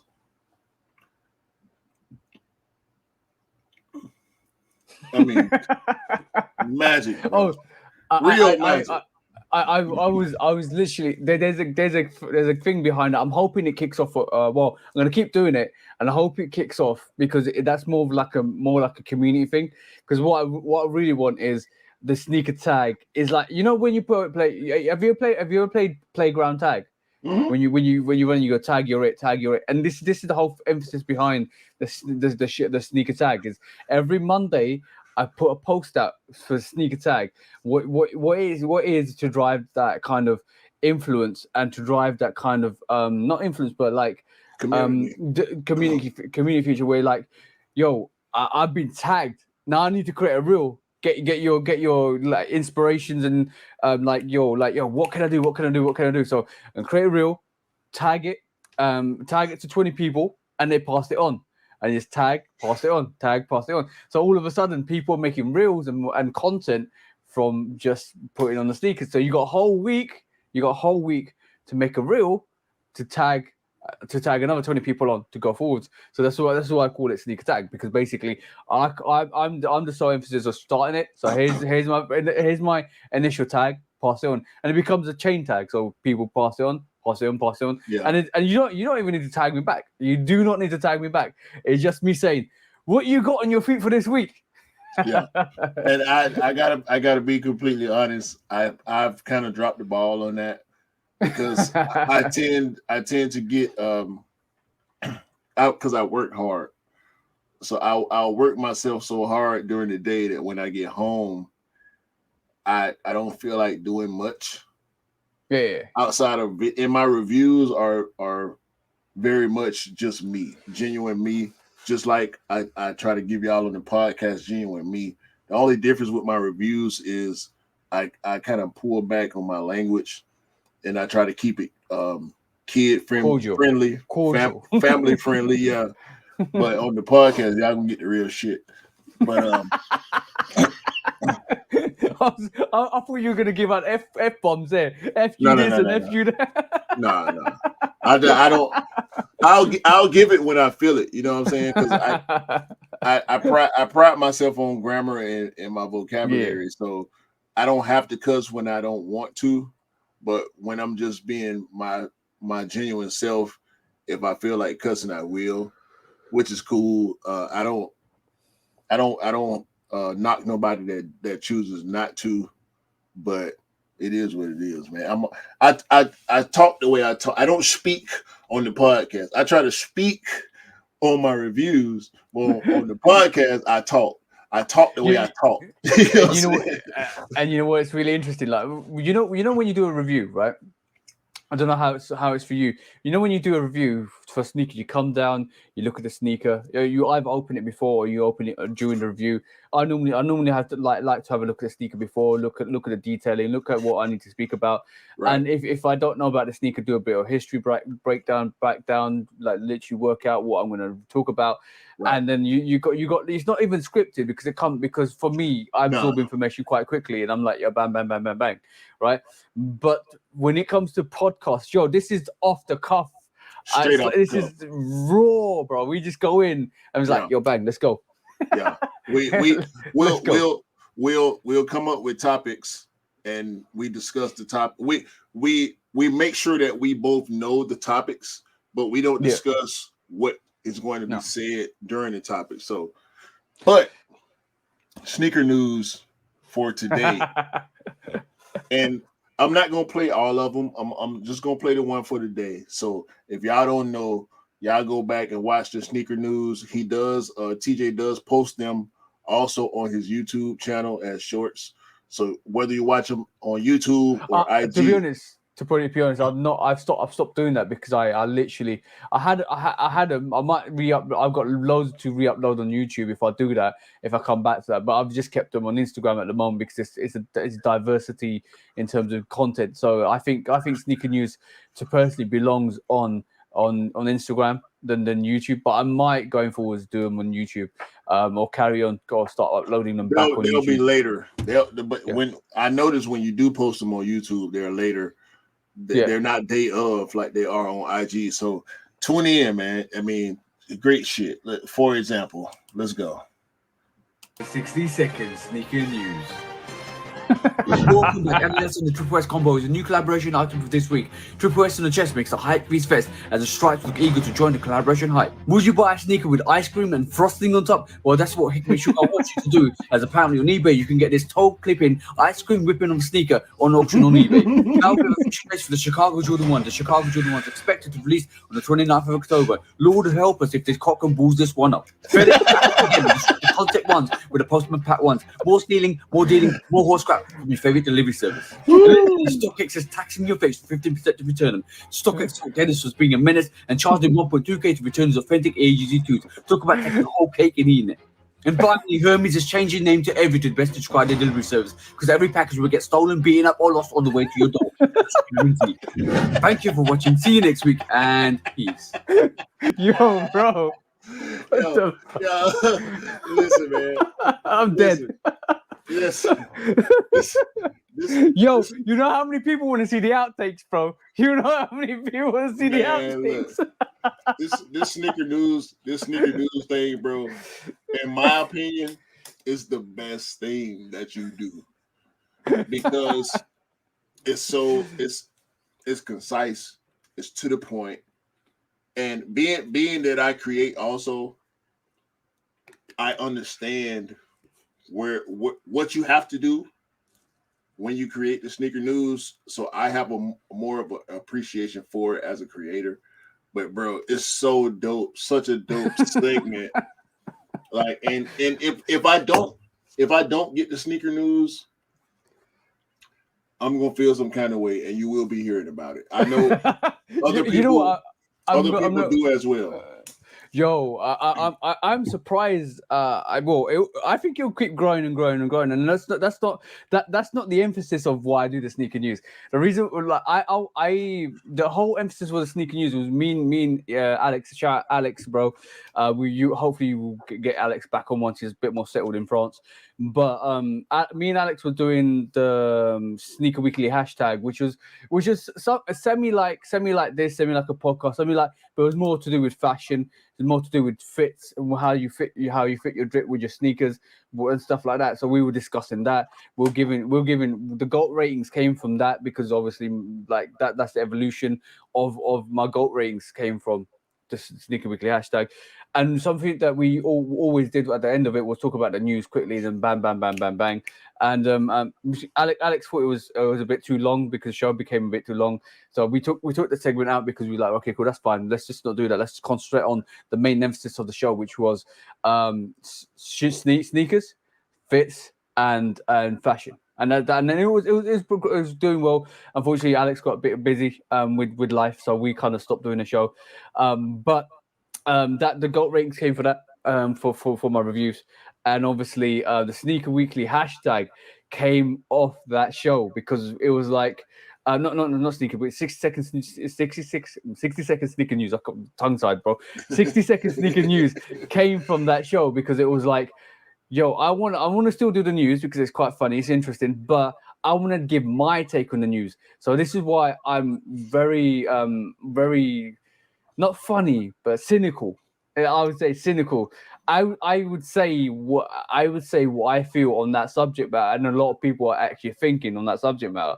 So I'm like, yo, I'm gonna just say it. And yo, bro, there is some of the lines on the sneaker news have been they've been just said back to me, bro. They're like every time they become instant classics to a point where it's almost like, you know, I'm like, yo, that's a like, no, bro, like the other time was like that's a dumb situation. Like, So the thing with me with sneaker news, every now and then, I have my one favorite segment, but with this week in particular, and as well as other editions of the weekly sneaker news, I can't decide. So then, but they're getting better and better. That's the thing. No, I have to happily disagree with you because it's been consistent. The consistency of the greatness of the weekly sneaker news. Like sometimes the stories aren't as interesting, but it's always the top stories. Yeah. Sometimes it's a little funnier than the last one. Yeah. But it's always consistently funny. It's always consistently informative, as well as being consistently funny. So that's the thing for me when it comes to when you do the weekly sneaker news is like sometimes it's stuff that went over my head. It was past my radar. I didn't even know this was happening, but I find out what's going on and it's entertaining at the same time.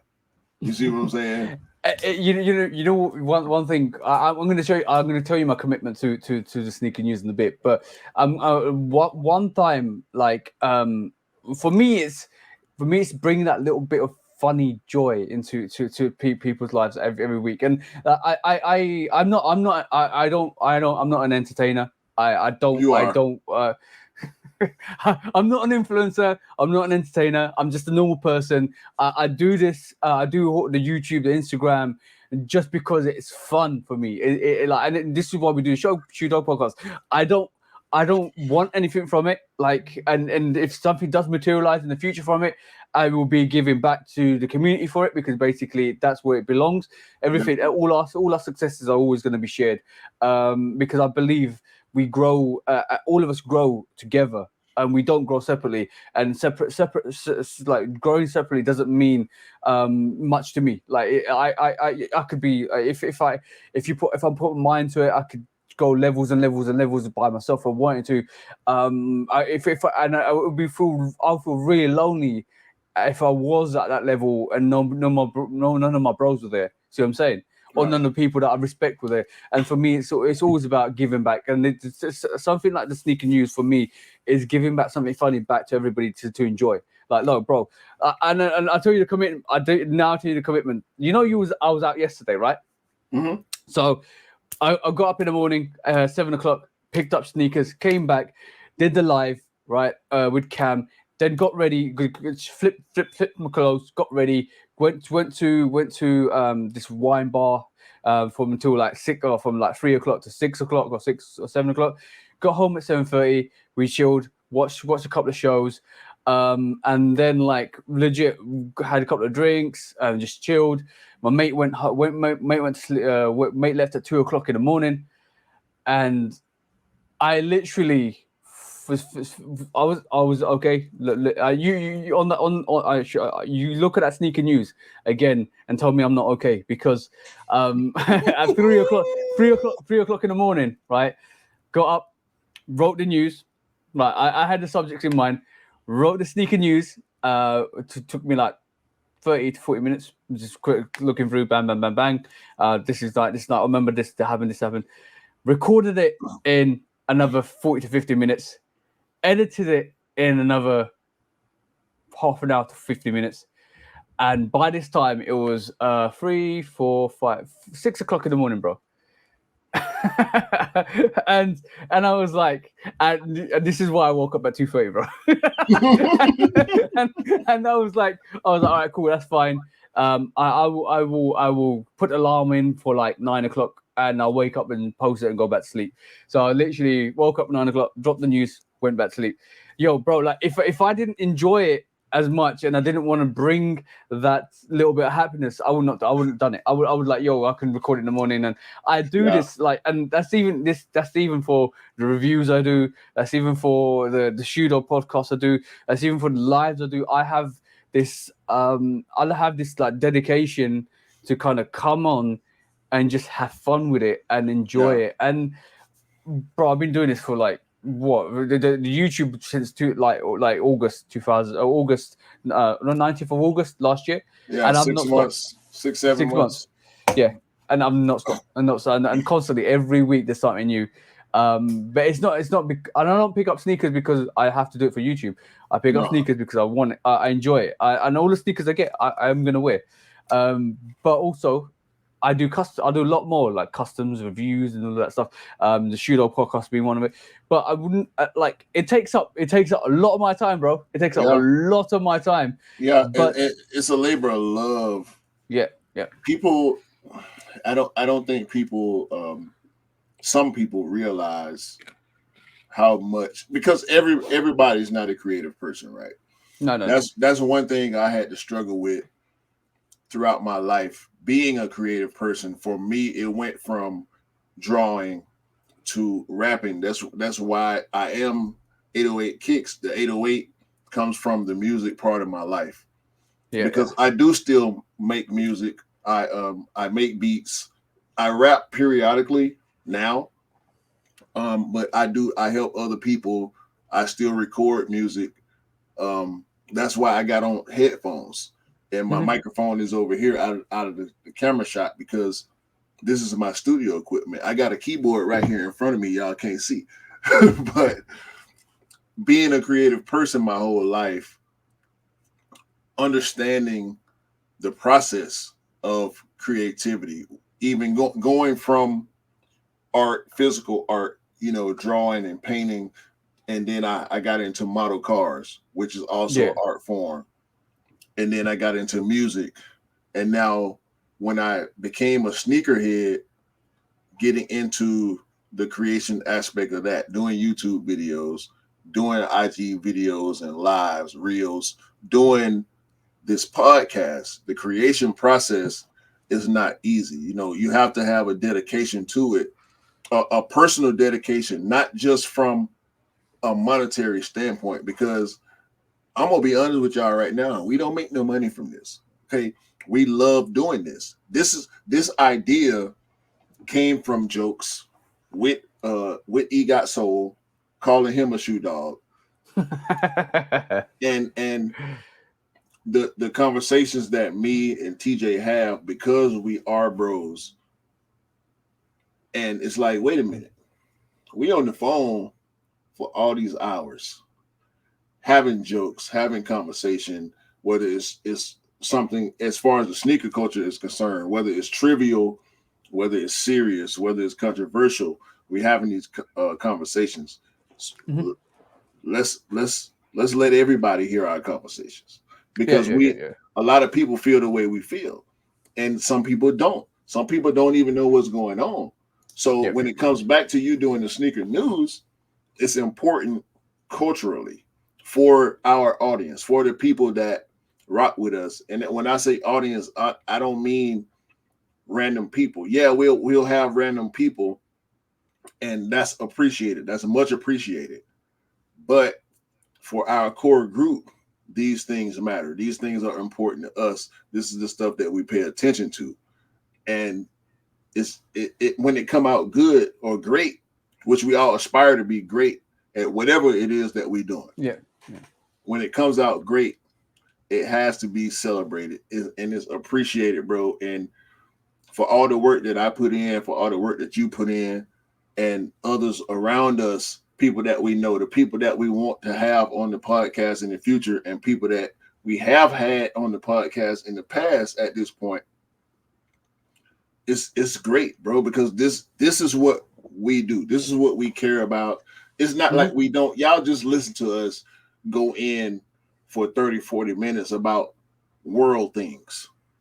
We're not fully focused 100% on sneakers, but Right. this is the culture that we're a part of. This is stuff that we love to do. And as creative people, I know TJ makes beats. When you watch his channel, he's not buying beats. He's not leasing. He's not doing royalty free stuff. He makes his beats, Yeah, yeah.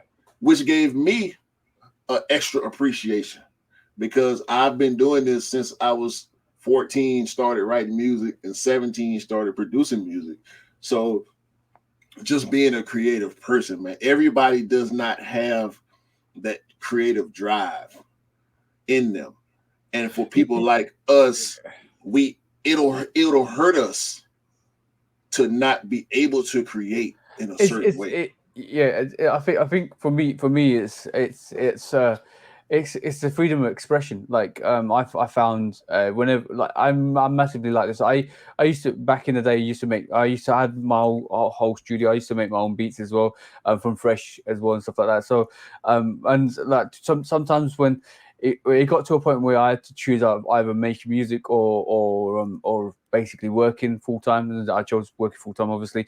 But it is always it's always about the creative expression, and it was always been about the creative expression. So whenever I go into something, I don't go half-assed. I always go full in, and this is why my evolution has been a sneakerhead. Went from picking up sneakers to say to then like yeah picking up sneakers, and then to kind of like saying I'm gonna customize sneakers and make sneakers and do and it kind of and it grows and bro, I'm gonna tell you, it's gonna even grow bigger and bigger and bigger. Like, and unfortunately, like it's gonna come to a point when I have to really think about what I've got in my collection, what I need, and bro, like there is other things out that I'm planning. That as a group of people that was gonna be phenomenal. Like I'm not gonna give anything away, and this is because I'm filling in gaps, filling in holes, and I want to learn, and I want to always constantly learn and develop. And that whole learning and development process of something that you love outbeats anything that anybody else can teach you. And I think that's whatever you enjoy doing and whatever you enjoy and love doing, and if you can express yourself and you can grow from it and you learn from it, do it. It doesn't need nothing. You don't need to really make money off everything. Like, everything is not about value of money. It's about what you love and enjoy, and I think that's the most important thing. If you love and enjoy something so much so that it gives you that happiness, it outranks any value or any money that anybody can give you. And That's that's the, from my personal opinion. that's the correlation. Yeah. Remember earlier when we were talking about moments, bits of happiness. Yeah. You got this bit and you got that bit. And you got this bit down here and this bit over here. And Mm-hmm. when you bring them all together, it becomes happiness for Yeah. your Yeah. life. You know, Exactly. I encourage every single person watching this right now and in my day-to-day life, when you have a passion for something, pursue it in whatever way makes sense for you. I Yeah. Yeah. Yeah. understand not everybody is fortunate. When I was younger, I didn't have the financial ability to pursue my passions, but Yeah. Yeah. now I do. And so I have to decide, like you said, I had to make that same decision when I was in my 20s and early 30s. Do I Okay. continue to chase this, or do I choose to sustain my life to be able to have the type of lifestyle that will allow me to do things that I enjoy? And that's Mm-hmm. what I chose. However, I didn't give up those Yep. things that I enjoy, There's always because going to be traits. when I go to work 5 days a week, and my wife implanted this in my head when we first met, and it remains true.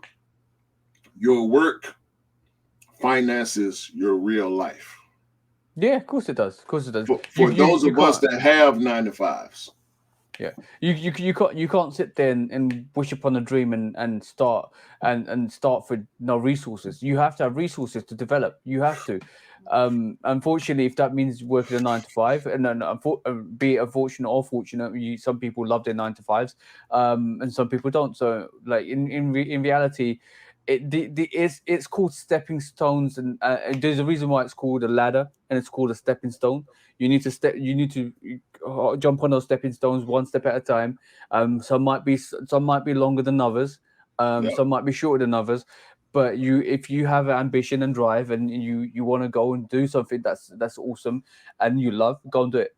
Just 100% go and do it. Do not give up on your dreams just because somebody says you can't, or you're in a certain situation that you can't do it at this moment in time. Build to it. And this is why I said, do not give up on your dreams. Keep constantly building to it. And on that subject, me and Dell were out yesterday, and we were talking about this actually. And to be honest, I don't know how it came about. And we were saying there's two types of sneakers. There's going to be two types of sneakers going forwards. One, and it always has been. Number one is those people that couldn't afford it then that can afford it now. right? Because they're built to it, and that's us. That's us. Because I Mhm. was in the same boat. Dell was in the same boat. You're in the same boat, Q, and I think he was in the same boat. And now the other thing, another future sneakerhead would be children of now sneakerheads, children Yeah. that kind of grow like Scott. Scott's got his little kid, that he's got the same sneakers as he has. He's gonna grow up and he's gonna say, "Oh, my dad used to get me those when I was younger." He's got a real appreciation, and they grow, and then there's gonna be there's gonna be sneakers that are not sneakers now that will grow into sneakers in the future because they couldn't afford them now. So it's always gonna be that there's going to be two variations of sneakers going forward, and that's truest, like in terms of who actually really appreciate sneakers and grow with sneakers. So bro, like if you can't do it now, I would always say grow, develop, and growth is a good thing. You might not happen now, it will happen in the future if you want it to happen, and that's the most important thing. Is plant the seeds now, keep working it, keep nourishing it, growing it, and it will get to your goal. You'll get to your goal. Yeah, and let's be honest. When it comes to creativity, not everybody has it. Not everybody has the high level of creativity that the masses will appreciate. That's Yeah, number one. That goes without saying because there are a lot of creative people whose art is not appreciated outside of their small circle, or yeah, in some cases not appreciated by anyone else. And yeah, I think that can be a product of lack of passion, because some people want to pursue certain things because they know that if they become successful at that thing, it will bring them monetary gain. yeah, yeah. That should not be your sole purpose for doing what you do. Do No, we no, no. all everybody needs money, okay? Yeah, The yeah. world, the way the world is set up, you need currency, whether it's dollars, euros, pounds, yen, or whatever other Yo, kind of yo, yo, yo, currency. yo. Forget currency. I'm gonna go to the foot sites and I'll start offering them corn. Do you want some corn on the cob? Exactly. If you're a farmer, corn is your currency. Eggs are your currency. Chicken is your currency. For us, Can you imagine, bro? Walk into a shop and you got popcorn, just eating them. Do you want some popcorn? I'll swap you a Jordan. yeah. I mean, so in a sense, Fair that's trade. that's what we do. You know, Yeah, we have a passion for these things that we love, and we want to share it, and we hope that is received yeah. in a certain way. And with it being received, there comes the monetary gain, the financial aspect of things. And for a lot of creative people, I know, especially from moving around the music industry, I'm pretty sure you can agree, a lot of artists are not aware of the monetary aspects of things. No, A no, lot of no. artists, and also athletes. That's why you see a lot of athletes go broke after, After, yeah, during or after their yeah. careers Because because yeah. they're not financial savvy. They just want to perform. And unfortunately, like, I think that cycle is breaking, especially because of athletes. Because there's a lot of people out there educating new athletes that are coming through. Because there's the lack of education of money management is a massive thing. Like if you like in reality, you could be a millionaire in one moment and you could lose it all in the next moment. Yeah, So and it's it's so important. Money fleeting. management, yeah, and money management is very important. And this is why I said money comes and goes, but your dignity, your pride, your words, your what you say. This is why this is why it's very important to be an honest person in life, because at the end of the day, like when it's all said and done, you're going to be judged by what you did and what you and who you did it to. Yeah, and fame, the fame aspect of it, that's a whole another topic. I mean, with creation, fame and financial success, in my opinion, aren't hand in hand Mm-hmm. because of what you just said: money management, uh, growth and being able to spread and give your art to the appropriate people, because the mainstream, the pop, right? Everything that's pop will make money. There are so many talented people that don't make it to that pop level. So some things just go under the radar, although it's great. So you getting caught up in that, and it's depressing sometimes for a creative person, but I try not to let that deter me from creating. Like, and passion is a massive input onto that, because if you're passionate about sneakers, or if you're passionate about any subject, like, if you just do it, just go and do it. It doesn't matter. It doesn't matter if you've got one supporter, no supporters. If your mom and dad have got your back, it doesn't matter. It does not matter, as long as you enjoy it and love it, and it gives you that fulfillment that you need. And you to get, like, my philosophy is no regrets.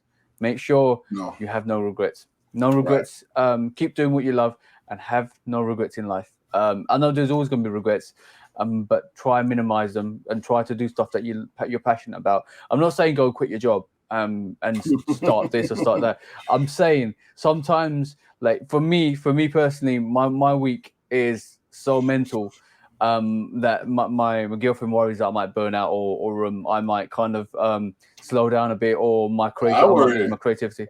Hey? I worry about that for you. Yo, and you gotta, like, I'll give you an example of my week. So I'll work a 9 to 5. Right, that's sort of Monday to Friday is my 9 to 5. So I'll work a 9 to 5. So on top of that, I will record a video on Monday. Probably edit on Monday or Tuesday. Record another, record another video for that. That review is gonna go out on Thursday, and then I'll record another review or pick up for a review for Sunday, right? And that'll be during the week up to Thursday or Friday. Thursday, do a live with Straight to the Toe, which is with me and E. We co-host, and then Sneaker Weekly News comes on, the reels all the way through the week. And then on top of that, we basically do another live with me and Cam on Saturday, and then we do the Shudo podcast that gets edited and uploaded during the week, and that's all around my 9 to 5. So my Monday to Friday 9 to 5. So it's a lot in there, and then just added dash of customs on top of that, because some people ask me for customs, so that adds to the workload that I've got for the week. So I will push out customs when somebody gives me an order, like, oh, can you do this? Can you do that? I've got this idea. So we have a conversation. And, like, bro, like, that is me pretty much working 2 to 3 jobs. And 2 to 3 jobs, 1 to 2 of those jobs is just purely fun. And you have a full-blown relationship to maintain. That's the part. That's the part. That's the very. I don't know if your girl watches, but my wife is very aware of everything that I want to and need to do, because my wife is number one in my support system. Yep, 100%. When I start something, she will not let me stop. Okay. Mm-hmm. Like, she knows, she's very aware of everything that I'm doing, even sometimes before I'm aware of it. That's the type of person she is. So when you laid out your format for the week, my format is very sporadic. When I get a shoe in, sometimes I do the review that same day. I'll record it, edit it, and post it in the same day. I don't have a schedule. People that watch my channel know I don't have a schedule. When I get it in and I have it, and that's depending on how you look at it, that could be a negative, but that's just the way I work. It won't work for me any other way. In my mind, I can't see me doing scheduled things outside of the podcast. When I schedule something, it's scheduled. But outside of that, I'm really random. Like Yeah. sometimes I feel like doing a reel, sometimes I won't. I know I'm going to do certain reels. I know I'm going to do certain videos. When I get stuff, sometimes I might have worked 12, 13 hours in that day. So guess what? I'm not going to do that review till tomorrow, even though I got Yeah. the shoe right now. I've had shoes for 2 and 3 weeks sometimes, and I'm not doing the review. You know, Mhm. sometimes I'm thinking ahead. Sometimes I got so much stuff going around in my head where I can't decide what I want to do and when I want to do it. And because I have a physical job, I have to plan stuff around my physical ability to do these things at the best of my ability. Yeah, yeah, yeah, yeah. So you have to balance things out. And for those of us that like you're I at this point, bro, I have come to the understanding that your brain works at a different level than some people. For you to be able to maintain doing so many different things, Yeah. bro, if my schedule was packed like yours with a full-blown relationship, some things just wouldn't happen. So that's one of the things that I admire about you to the utmost. Like my respect level for what you do and how you do it is through the roof, bro, because you do a whole lot and it's always good. Your customs don't lack, your videos don't lack. You don't shortchange me on this podcast. We will not shortchange each other on this podcast. I'll say No, no, no, anything no. that we do together because we push each other, because we have that dynamic. I tell you what. I'll tell you one thing. Right. Literally, he called me at 2 o'clock, and if you because I don't think a lot of people are aware. My place got flooded. I last year in July. I haven't got couches. Everything's sorted out pretty much. I haven't got couches. So my mate came around yesterday, and he was suffering because we were on. You know these bean bags that you get like that are filled with like Yeah. beans and stuff like that, like very foamy stuff, right? So we had that. He was suffering, so we got an inflatable bed, so we inflated the bed out, right? And he was lying on the bed with the beanbag. We was watching a new series on Netflix, and then he went at 2 o'clock, and I was like, I'm still watching this show, and I just kind of just stopped doing what I was doing, recorded sneaker news, came back, and then like about 7 o'clock in the morning, I fell asleep on this inflatable bed, right? And woke up at 9, posted the news, went back to sleep, and then he called me, and he was like, yo, bro, he goes, oh, I want to show you my new reel for Monday. I said, all right, let's show me. Because did you just wake up? I said, yeah. Yeah. Yeah. Give me a Nah, second. Give me a second. nah, bro. Hey, look, you know what? I almost did. I'm not gonna give up nothing behind the scenes stuff because when we start, we do this all in one take. All right. Yeah. When we edit the podcast, y'all know it because TJ will say we're gonna take a break, and Yeah. it's seamless. Like it's not even 1 second. It'll go from we'll take a break to we back. So we do this all in one take, and we live kind of one take lives. I think that's the thing that might be the correlation. Going back to that word, Yep. we live one take lives. Like Yeah, I know exactly. for myself in particular, like stuff comes so hot, it comes so fast and so furious that sometimes I can't even process everything that I want and need to do. So I Yep. have to then focus on I need to do this. The stuff that I want to do, it's gonna get curved. So the scheduling part of it, I'm just not a that's not me, bro. It's not in me, man.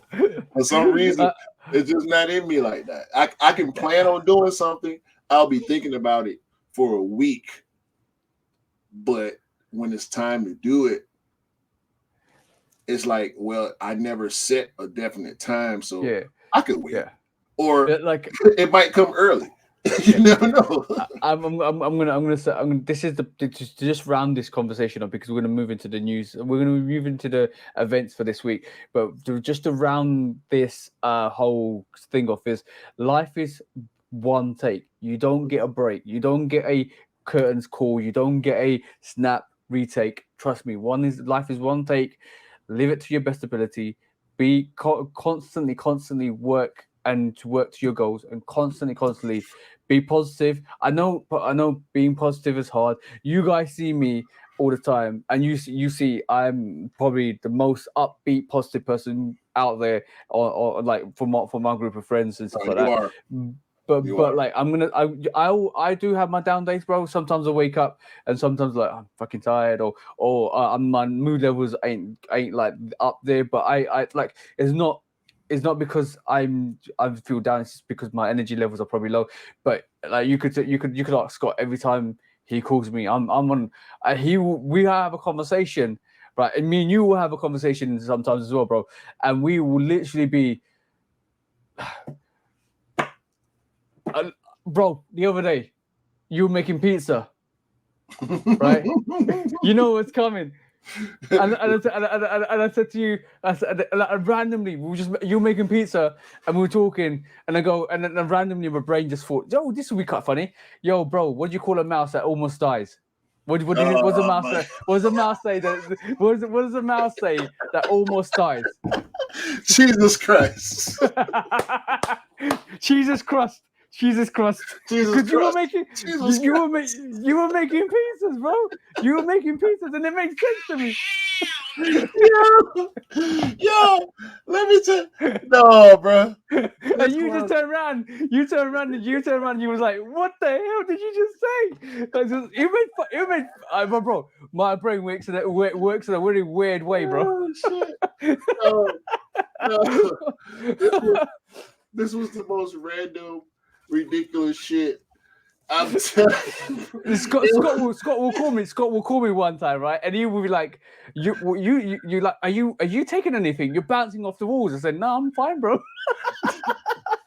Yo, Jesus, no, this man, bro. And see, that's another example, right? Because my wife, along with my nieces and my nephew. Oh no! Did you tell your missus about the joke? Yes, I did. I refused. No, I refused to call you back, bro. I was not about to do that. I was not about to do that, bro. Did she laugh? Did she laugh? Yes, she did. She laughed. She had a really good laugh about that. And the funny thing is, when we left the concert last night, we went to the All Star Legends hip hop concert last night. And when we left the concert, we both wanted a burger, and we could not find a place that wanted to sell us a burger. And listen, bruh, the lines. I don't know what happened in Atlanta last night. Every single person that lived in Atlanta and Decatur was outside. Nobody that lived within a 30-minute radius of me was in the house at midnight, bro. Every fucking body was outside, bro. And when we decided we're gonna get a burger to go and we're gonna take it home, we couldn't buy a fucking burger, bro. Like either the line was overcrowded, running out into the street. Some of the lines were at the burger places that we wanted to go to. It was Checkers in particular. I'm gonna just say that. And we ended up coming home and eating pizza. Because I make homemade I make homemade pizza. I don't make the dough. I ain't got that advanced with it yet because that's a whole nother. I don't want to go down the foodie rabbit hole because that's gonna be a whole nother addiction. But yo, I can imagine right at the back where you got that blank space, you got oven there. You go, bro, from on screen, from left to right, oven, right? And cooker, sneakers, and Funko Pops. If I get fully into being a foodie, it's gonna be a whole nother situation because we already. I mean, everybody. Yo, I got a perfect name for you. Funko Sneaker Foodie.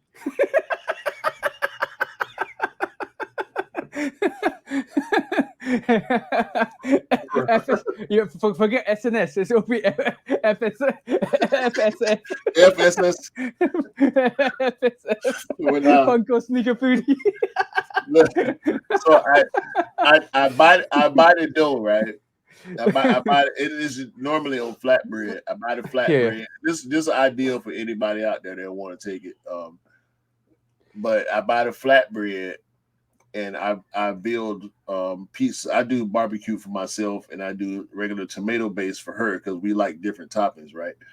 But hold on. Don't you dare down barbecue pizza. You don't no. I'm gonna give you an idea, right? We talk about so you should get a joint of meat. You should get a joint, right? Like a brisket, right? Cook it, carve it to a Jordan, put the herbs through the laces. It's not that serious, bro. You know what? That would be for the gram. That would strictly be for the gram, and then I would have to start because I know this is what would happen if I started doing shit like that. It would become a whole nother part of what I do on YouTube. I would have to start doing cooking videos, bro. And I'm lightweight thinking about it already. The pepperoni ones. Listen. And see, y'all don't know unless y'all watch the live Instagram live customs talks with TJ and Cam. The ideas flow freely. So I got a lot of ideas for customs. If I was a customizer, bro, like my wife, I'd be divorced right now. Because I'm telling you, bro, because I got an addictive personality, so I get consumed with stuff. So I have to try to manage the stuff that I do. And so when I do the pizzas, it was just random, bro. I got off work, and I'm like, my wife had mentioned pizza a couple of days prior. Yep. So I was like, soon as I got home, she was still at work. So I would say, I'm gonna make this pizza, and then I end up on a call with TJ and Jesus crust. Jesus Christ. Yo. So, how did it come up? What was your missus saying? No, I told her. I said, when she called. Matter of fact, she called me. We got off of our call, because she called me. Yeah. And so, we talked. She get home. I go and let her out the car because I don't let my wife touch doors when I'm around. That's just a chivalry thing that I got stuck in my head. But so I go get her out the car, and as we sit down to eat the pizza. I said, are you ready? She go, ready for what? I said, I just got off the phone with TJ. She said, what TJ done did now? I said, so what does, I said, TJ asked me, what does the mouse that had a near-death experience say? And she looked at me with this look like,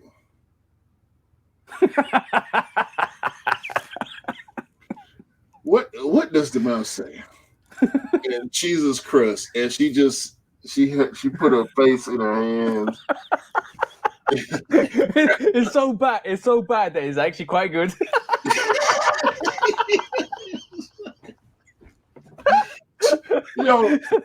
It was, and see that's why I love my wife, because certain certain stuff it feel the same for the both of us. It's like Jesus Christ, bro. Like, come on, bro.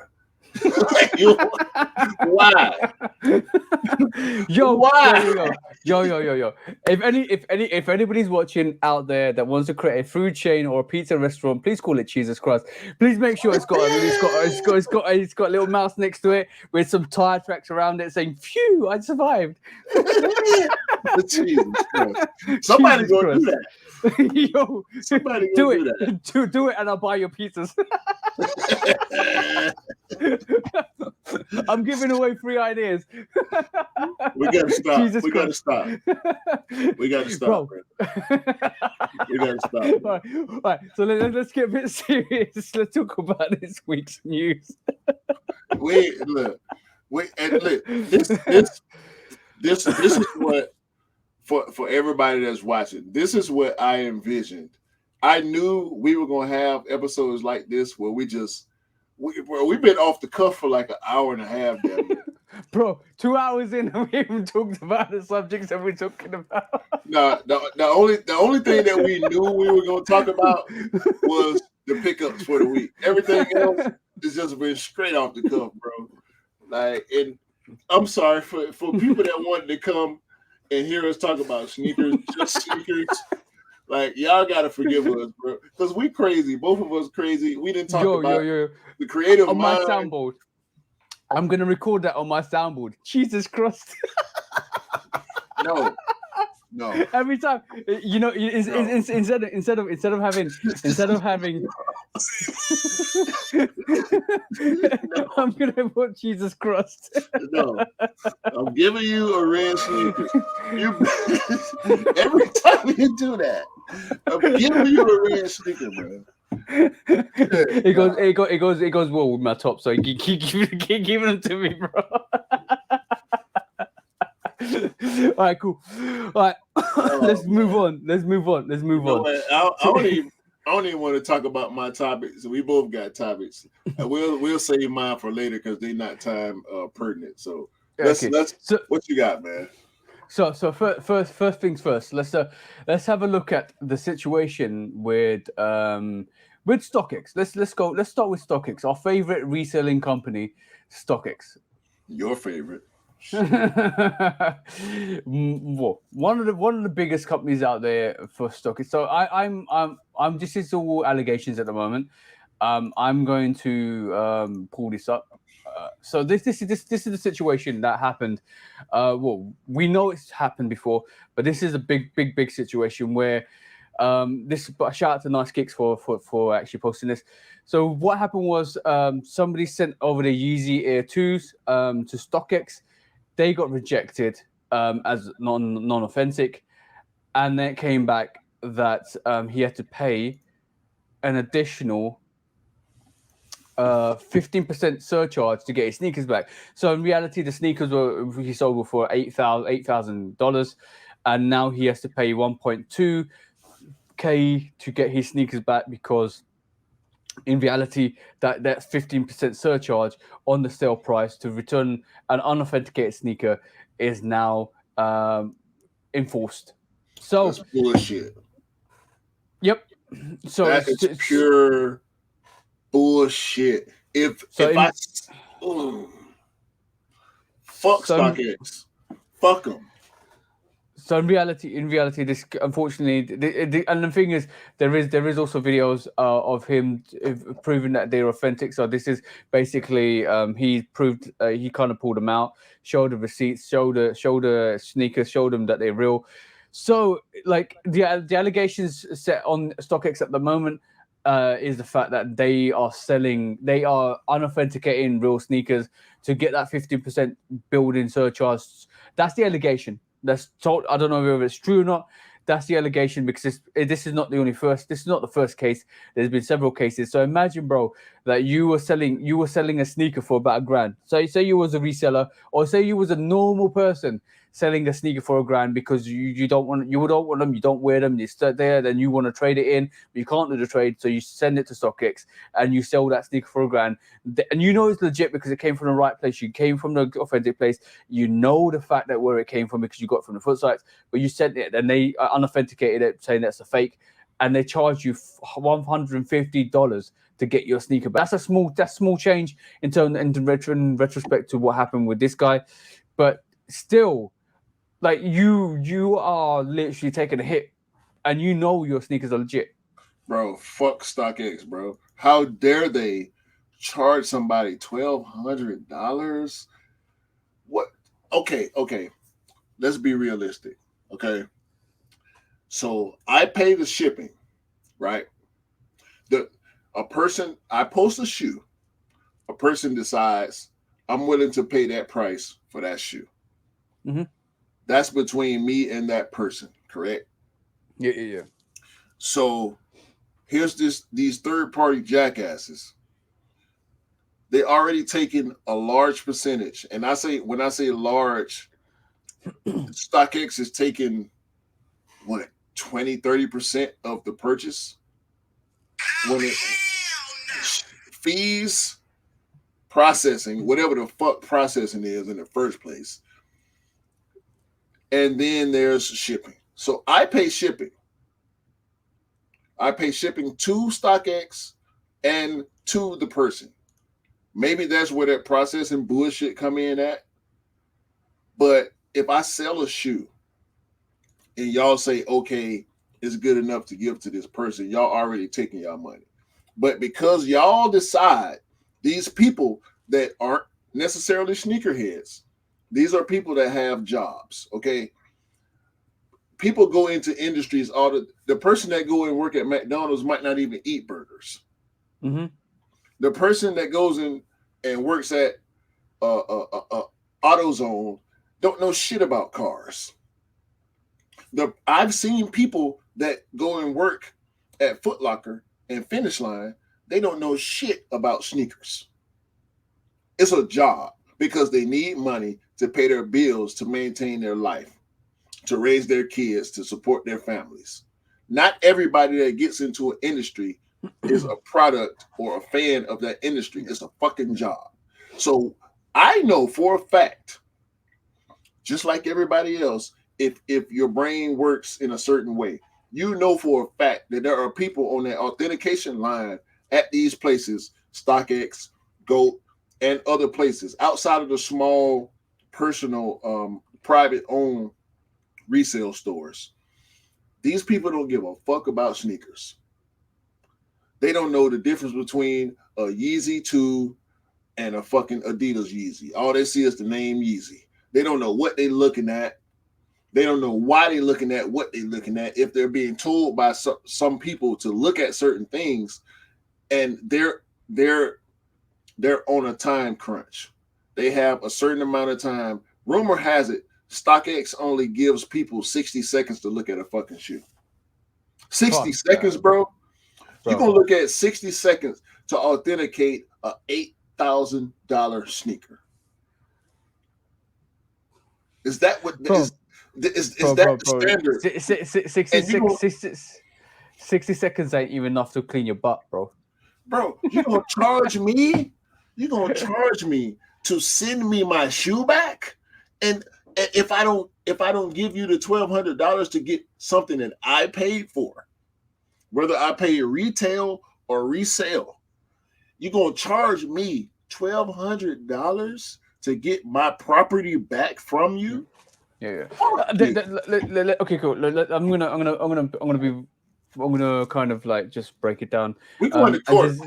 There's allegations. There's always there's loads of allegations. I don't know. This is one of the scenarios that's come out recently in terms of what StockX have done. In terms of like them charging that 15% fee on the value of the sneaker to get it back. So that all of a sudden means that that's currently what the situation is. There's allegations that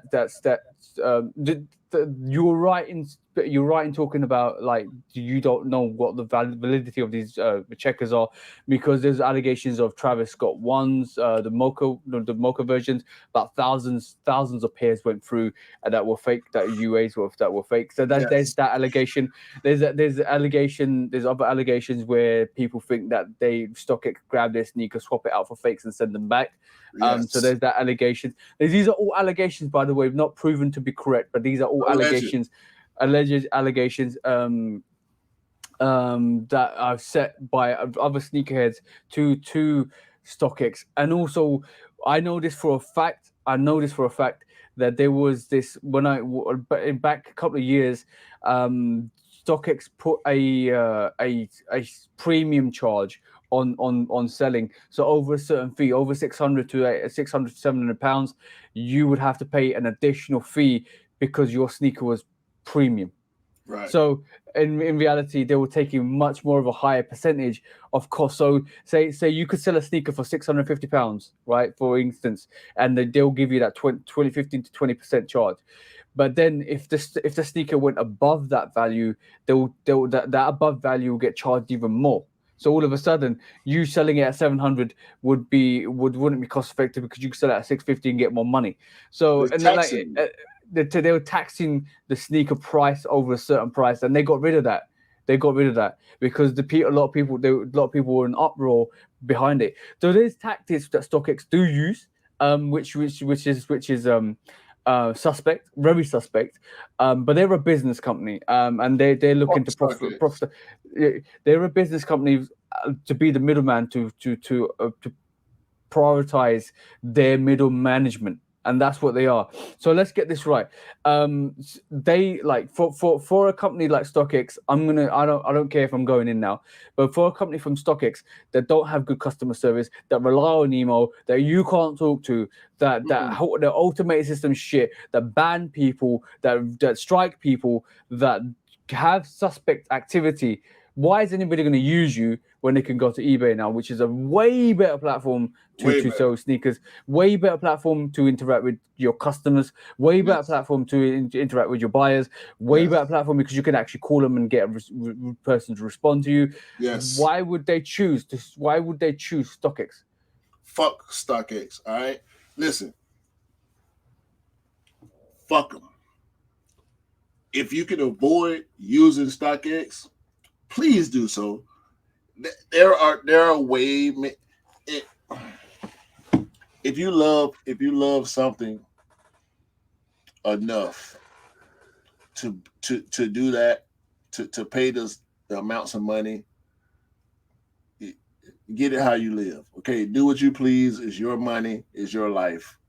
Yeah. Fuck StockX. I would never ever sell or buy anything through that fucking company. It's bullshit, bro. StockX is the biggest vulture of the sneaker culture. The biggest, bro. Like, come on, man. $1,200. You could use basically splitting facts there, bro. Like and that's not even like I know Scott's trying to get maneuver a couple of sneakers. He's bought them at last resort because your last resort is StockX, obviously, because you can't find the sneakers elsewhere, and they've cancelled one order already that the person's not shipped out. So he's stuck like he can't find. I'm telling you, there's special sneakers. I'm not going to spoil it for you, but he can't find them. He can't find them anywhere else. So he's got his last resort StockX, and StockX the shipper ain't sold out. They refund his money. They like, bro. I'm gonna be really honest. They're updating their system, right, of what the progress of your sneaker is so bad that you'll sit. I've had had it on different occasions. I've bought from StockX before. I've I had it a have different too. occasion. Yeah. I've had a different occasion where the shipper hasn't shipped out, and next minute I know the shoes are authenticated and coming to me. It's like, where's the update? Where is the update? Like, it's taking weeks for you to give me that update, and the whole customer service, that element of StockX is so bad, so terrible. They like, why would you've got a StockX company? I know people look at the charges on StockX and value the charges of sneakers from StockX. I understand all of that because that's a currency, that is a stock value. I understand that, but your company is in the 20s. We're in 2022. Yet you can't update. You can't pick up your phone. You can't give us better service. Like, what kind of third rate company are you? So I don't Listen, understand that. moving forward, and we have shown StockX. I don't want to show them anymore. I don't want to talk about them anymore outside of calling out bullshit like this that you just brought to our attention. Um, fuck them, bro. Like I've made 2 purchases and 1 sale through StockX. I didn't like it. I didn't like the purchase process, which is why I haven't purchased. Besides the fact that I don't like purchase and resale as it is, but I made the 1 sale and I wasn't.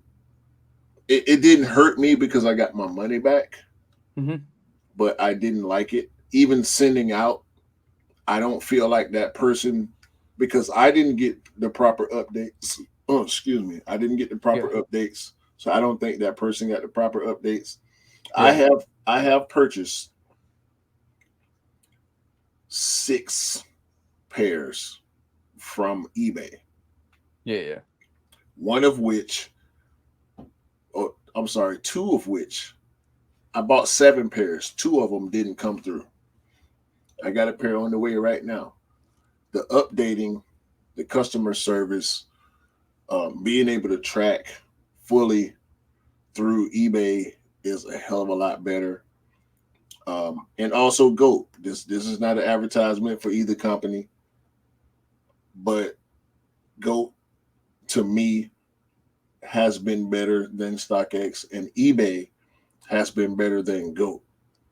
Yeah. So you know what's really amazing is the fact that like when eBay was there doing its thing, and StockX came out and GOAT came out and Flight Club was always being there and stuff like that. When they came out, they didn't eBay didn't panic. eBay didn't panic. They were like, okay, cool, interesting. Well, let's level up. They leveled up. Yeah, they took their time and they upgraded. And I think at this point, eBay is probably the most reliable source for online resale. Yeah. You can talk to an actual person. There are certain things about the online resale process that will always be irritating. But when it comes to eBay, they are the least frustrating. Yeah. From my point of view. Even with pairs, I had the 1 pair that the guy never shipped. You can communicate with the seller, depending on the situation. If it's direct peer-to-peer, you can communicate with the seller. If it's authenticity guarantee, you have to only you are only able to communicate with eBay, but eBay is there. They will answer the phone. You can talk to an actual person, or you can email, or you can message with them. They're very reliable from my experience with them, and so I will rock with eBay moving forward. GOAT, I had a good experience with GOAT. I've purchased now between me and my wife 4 pairs from GOAT since 2019. And GOAT has been good. I know that GOAT has corporate backing from Foot Locker and probably other places as well. But there's just the business model and the fact that you can actually communicate with them better than StockX. And on top of this type of bullshit, $1,200, bro. Like, get the fuck out of here, man. For my shoe that I sent to you, that I paid to send to you, and now you're gonna charge me $1,200 to get it back? Fuck that, man. What the fuck? What kind of shit is that? Some bullshittery, bro. But moving swiftly on from StockX to this situation, bro. Like this situation, our favorite delivery company is at it again. Your favorite delivery company? Well, we don't have FedEx here, bro. No, not really. We got Parcel Force, but apparently allegations have been sent to FedEx because somebody swapped out the Concept 1 Air Maxes for some Postman Pat ones. Some what? Like, what are those? What are those? What are those Postman Pat ones? You know who Postman Pat is, bro? No. Okay. I before we go into this. This is not from the Postal game, is it? No. So Postman Pat is a well beloved character from the children's show from back in the day. And I'm gonna visit this site and show you what Postman Pat is. To a lot of people in the UK, this was the show to go to from our childhood memories, and I'm gonna share this with you now. This is Miss 1881. this is Mr. Postman Pat. Okay, I've seen him before. I don't know. I'm not familiar with him at all. Yeah. So there's a tune that goes Postman Pat. Yeah. So basically that's from our childhood, right, bro? So basically it looks like somebody is swapped out. Somebody's actually swapped out these these Air Max ones, no Jordans, Air Max ones with these Postman Pat ones or these Postman Pat. So what like FedEx are doing? Well, FedEx employees are doing the utmost to get the releases, bro. Listen, It I, literally looks like he's put his sneakers and he was worn the other guy's sneakers and walked yeah, off. yeah. He took his off, put him in the box, and he didn't even put him in the box right. Like, come on, man. Like, listen, okay. So when I got my concept Air Max ones last week, I have a camera on my porch. So this is motion sensitive for any of y'all motherfuckers that think y'all can walk up on my porch and ain't gonna see your ass. And it records too. I will have them people on your ass about my stuff. All right. So when that guy from FedEx put my Air Max One concepts on my porch, I saw him. I saw how careless he was. I saw how nonchalant he was.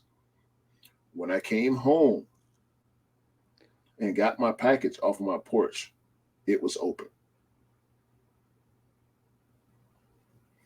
Apparently, the person that did this, they knew what that shoe was. Shit.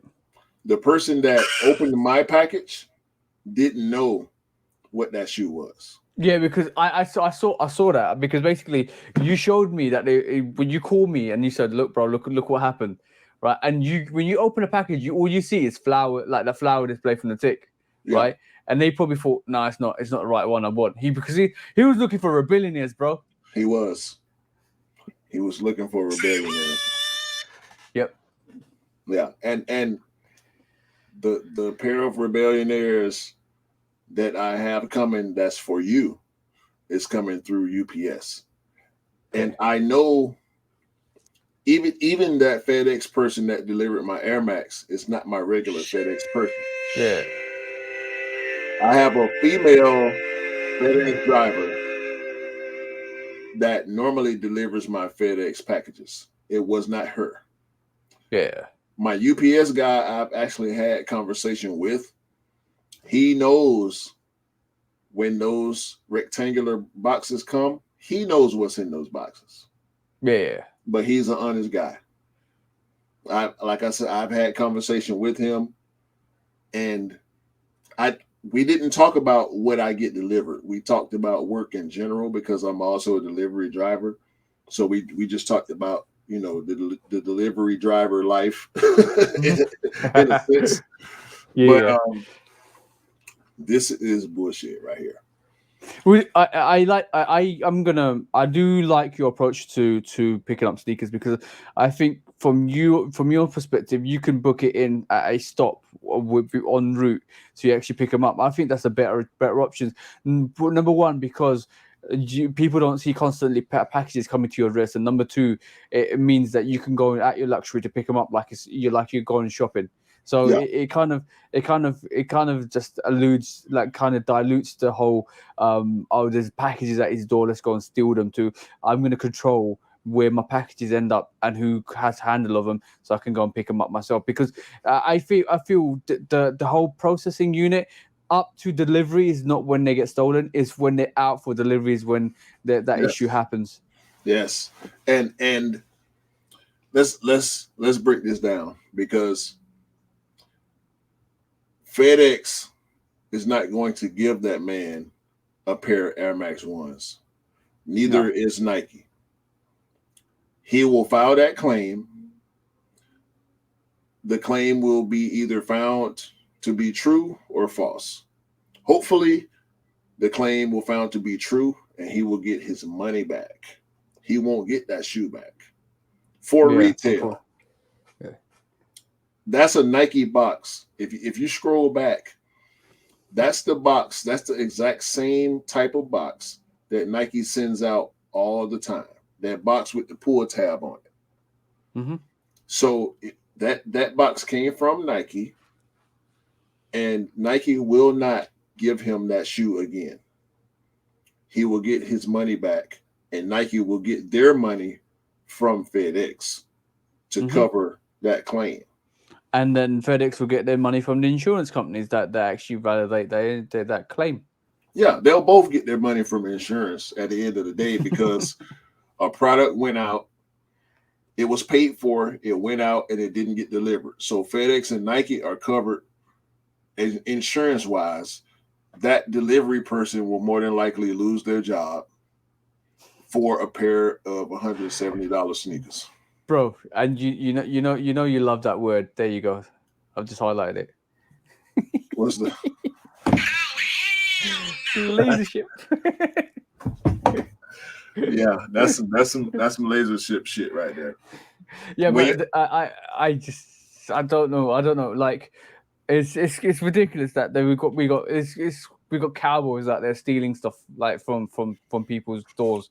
Like, if like where is the hold up? The package was fine. You got and it got lost in transit. Where is it? Like, where is where is the mark? Oh, you've had 5 packages lost en route. Like, come on. Like, where is the action? Where is the proactiveness of FedEx stopping their people or stopping not their people allegedly those packages going missing? Because if it's one person constantly is delivering packages and he has 20 packages go missing in a space of 6 months, are you going to question him? Yo, hopefully Zach Pennington, who posted this, hopefully he's an honest person because we are in the age of scammers. Yeah. So I don't. I know neither one of us is aware of who this guy is. So hopefully he's legit.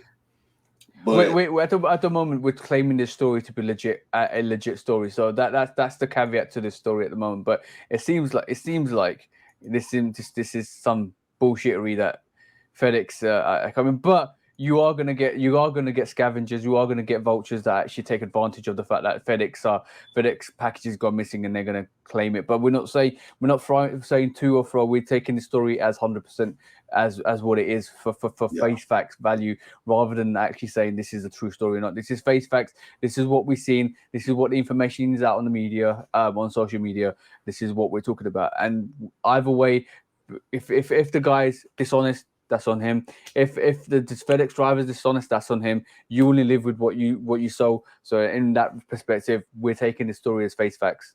Yeah, you who, bro? I've anticipated it before because I have I got a few hype pairs in my collection, and anytime I get something that's hyped in sneaker media, I take extra precaution. Yeah. Sometimes I'll stop the package at the distribution center and go pick it up myself. Easy option. Be safe than sorry. Yeah, sometimes you can't stop the package. Sometimes you have to have it delivered to your home. That's part of the reason why, outside of normal reasoning, I have that camera. And if you get that notification, or if you order sneakers regularly that come through UPS, FedEx, or the U.S. Postal Service, and when I say regularly, I mean 2-3 pairs a month. Get security cameras. Yeah, I've had something stolen from my front porch. And it made me realize that there is going to be opportunists. There is definitely going to be people that that's going to take your sneakers. Like for instance, right, what actually happened was when I was setting up my YouTube stuff, I was getting some microphones, lava lamp, lav lamp, what do you call it? Microphones, wireless microphones. So all of that I got delivered from Amazon, and then the Amazon package was left on my door. Bad on them because they kind of did a shit one day. But literally, some I don't know. I didn't have a camera. I didn't know who it was.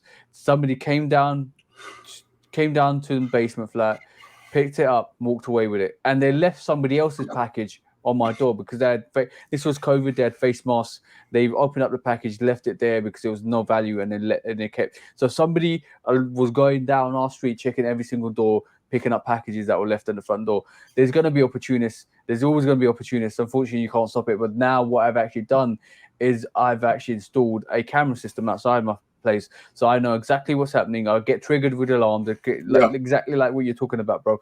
Because sometimes you need to make sure who's coming at your door, what time, who's coming at your door, what time, where it's left, and at least you can advise the guy. Because I've got microphone, I can connect to the guy and say, "Yep, can you leave it there, please?" and blah blah blah. And you can monitor what's happening during the day. And if it is a highly valued package, I will make sure I'm either going to be home quite quickly after that.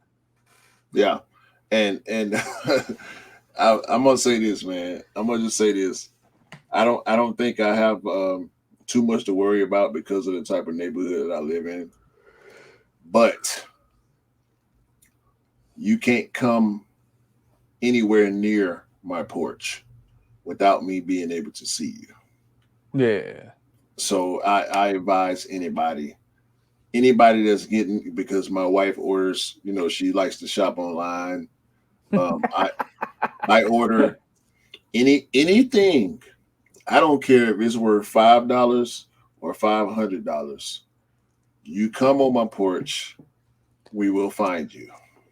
and by the way, you need to kind of get that Shoe Dog book out, bro. Like, oh yeah.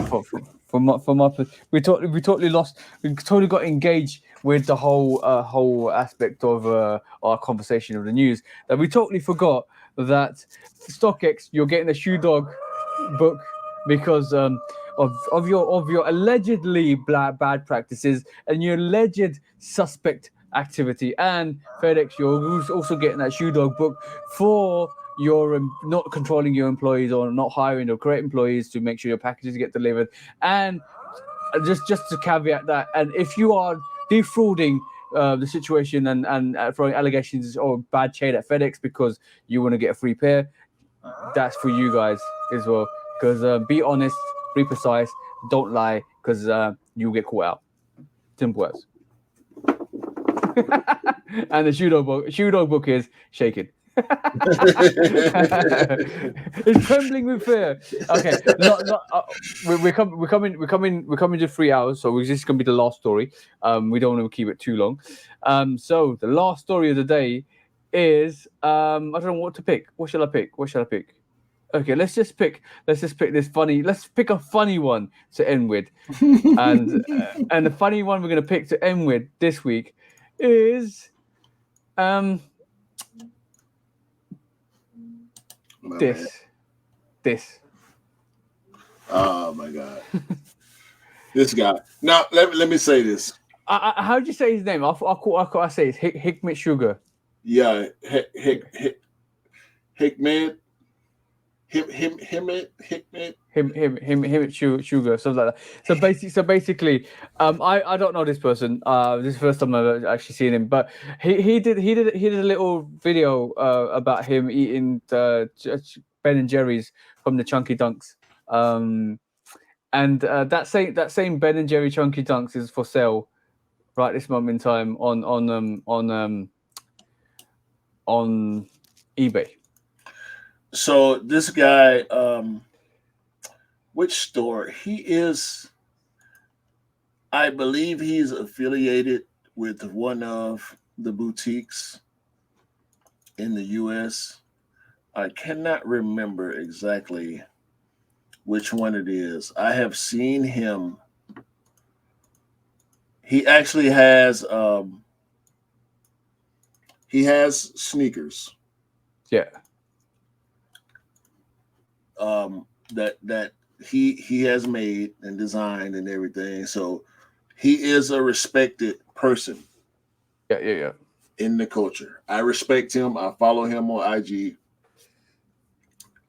He is not to be disgraced or made fun of um, based on his reputation and his experience in the sneaker culture. So Okay. we're not bringing this up to downplay him or disrespect him.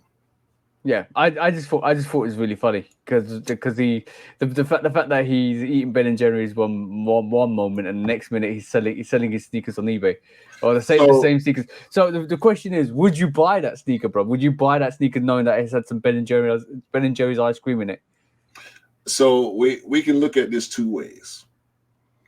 If you are somebody that wants a pair of Ben and Jerry's and you don't care what condition they're in, you're only looking at the price for what he's charging. That's a decent price for that shoe, right? Yeah.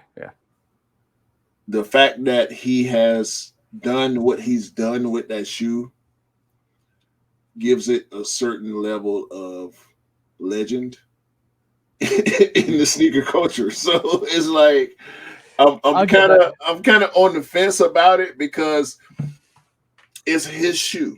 Him Yeah, being who he is adds value to it, knowing that it comes from him, and okay. also what he did with it, putting the ice cream in it, eating the ice cream out of it. It adds more value depending on who you're talking about buying the shoe Yeah. to that shoe.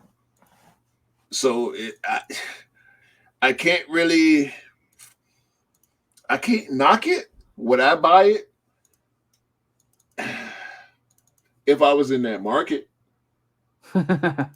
But by the way, it's on eBay at the moment for like where was the price? About 715 euros. So 715 euros is somewhere around $800, Probably a bit more than that. Maybe 850, 900. something like that. But Yeah. based on what that shoe is, where it came from, the we'll just call it history of it. Yeah. I don't think that's bad, to be honest Yeah. with you. I don't think I can't knock him selling the shoe. I don't know why he would. If I had a chunky donkey in my collection, it would die with me. That's a classic scene. That's a classic scene though, really, if you really think about it. Yeah, yeah, it really is. I can't really see the shoe being damaged much. He probably Cleaned soon it. after, yeah, soon after that this scene was filmed, he probably got all the ice cream out of the shoe. Maybe he cleaned the insole, maybe he didn't. If if I bought this shoe and there were ice cream stains on the insole, I probably wouldn't clean it. I would probably leave it like it is, as long as it's not going to affect me wearing the shoe. It Yeah. is what it is, and I But I I got a legendary shoe in my collection. Like this is a one of one. This is a one of yeah. one custom, right? Ice cream, Ben and Jerry's custom. So, like Yeah. lot of people. I'm just reading the comments. Lot of people are basically saying it's corny. He's doing stuff for clout. But basically, you could like as I say, you can do anything you want with your sneakers. Like, is Mhm. not throwing no shade on it. You can do anything with your sneakers. Like, it's up to you. It's your sneaker. But like the fact that obviously it seems like that he's selling his sneaker It could you could, like you say, you could take it two ways. It's corny why you sell it, why you kind of disrespect. Some people think it's disrespectful, and now you're selling it. Or some people, and obviously the other side he's a legendary figure potentially. I need to do more research on him to work out who he is as a person. But he's a figurehead in the community, and obviously it brings some special attributes to the sneaker itself by having it done that way. Because obviously that this is a memorable video. See what I'm saying? Well, again, let's go back. Let's go back to this, just the fact that he did put the ice cream in the shoe. bro, original box worn with ice cream and in the pool with pictures. Okay, so he being completely honest about it. Yeah. Nobody, I don't think too many people that are active in the sneaker culture missed that, because it was such a big moment in the culture. Because he did that, you can look at it a few different ways. You can look at it as clout chasey. You can look at it as controversial. You can look at it as corny. Whatever your standpoint is on what he did, it was his shoe. Yeah, of course it is. He can do anything he wants with his shoe. He bought it, so he can do whatever he wants. Yeah. If you want to buy it because it's his, if you want to buy it because it's the ice cream shoe, if you want to buy it just because you're a size 9 and you want that shoe for a decent value based on, because that's 11, 12, 13, that's a $2,000 shoe. Yeah. You're not going to find, and it is used. Whether he wore it outside after that or before that is used. So the value goes down. Is nowhere. It's not VNDS. It's not. He put ice cream in the shoe, so it's not VND. Even if it was dead stock when he did it, the fact that he did it is not VNDS. The pool situation, it's not a VNDS sneaker, so the value goes down significantly, right? If you're interested in buying that shoe for whatever reason, I can't be mad at you. Yeah. I don't typically buy resale. If I miss a shoe, I miss a shoe. I know me and you, we agree on that. We miss a shoe, we move on to the next one. There's going to always be more stuff. There's going to always be hype. There's going to always be special shoes. I found that when you miss a shoe, somehow if it's really supposed to be, there, it will come back. It will come back, and it will definitely come back round to get you. Yeah, I did want Chunky Dunkies. I didn't get them. Yeah. There were several releases, skate shop releases, sneaker release, exclusive access. There was a second chance on them. I didn't managed to get my size. That is a shoe I would love to have in my collection. It is a legendary shoe in my opinion, based on what the Ben & Jerry's company is and who Ben & Jerry themselves are. I respect those guys. And it's a dope shoe. It's a good ugly. It's one of the best good ugly shoes out there. It might be the best good ugly shoe in my opinion. But ice cream in the shoe. Do you recommend that for anybody, bro? Don't put cereals or ice cream in your shoes, guys. Cereal. If I was going to do something crazy like that, I would choose ice cream over cereal. I'm not pouring no milk in my fucking shoe, bro. Like, come on. Yeah. So we've seen. I think there was someone that actually put cereal in the social status dunks. Yeah. Or poured milk in them, or drunk the milk out of it. We see all kind of crazy stuff like that. Yep. I think Fat Joe started it with licking the sole. So now, everybody is trying to top that. So if you get an idea like that and you want to do it, it's your property. Yeah, it's your property, but realize that because it is your property, it might get you might end up damaging the sneakers by doing that because you don't know what how the sneakers react, so you don't know what the material is going to do. So remember to when you do if you do get rid of it and you don't want it anymore in your collection, don't lie. Just tell people what you've done with it because like nobody wants a milky shoe. Yeah, yeah. I respect. I mean, you can't.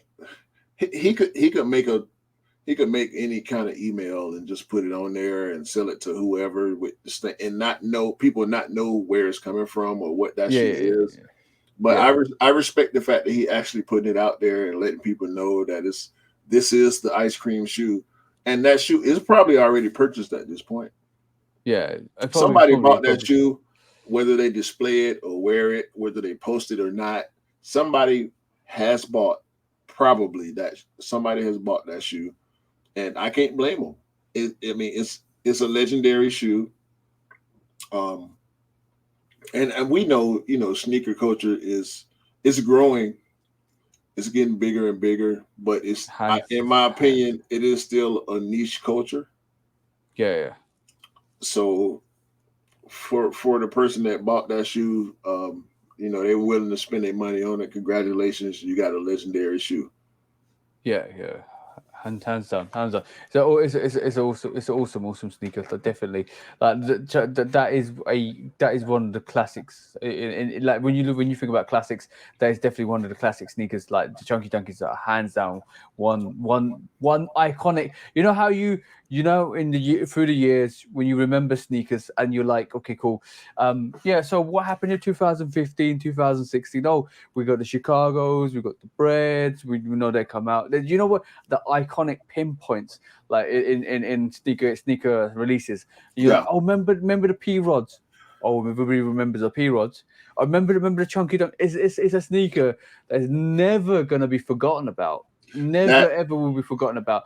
It creates its own history, like in terms of remember the date that the Chunky Dunks came out. Remember the fact that it comes with that Chunky Dunk ice cream box. Like yeah, remember the fact that it's got this, so it's got like, bro. Remember the fact that there's loads of fakes on it, bro. yeah, There's gonna be sneakers in history that you want to be involved in. You want to make sure you get a pair for your collection, for your rotation, for your feet, because those are one of the sneakers that I feel like I love, bro. Like the year of the dunks, the skateboarding dunks.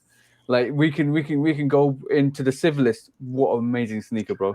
2020 What a 2020 was a huge year for Nike SB yeah. Dunks. Yeah, look, you just have to look at the releases, bro. Like the paras as well, the para dunk lows.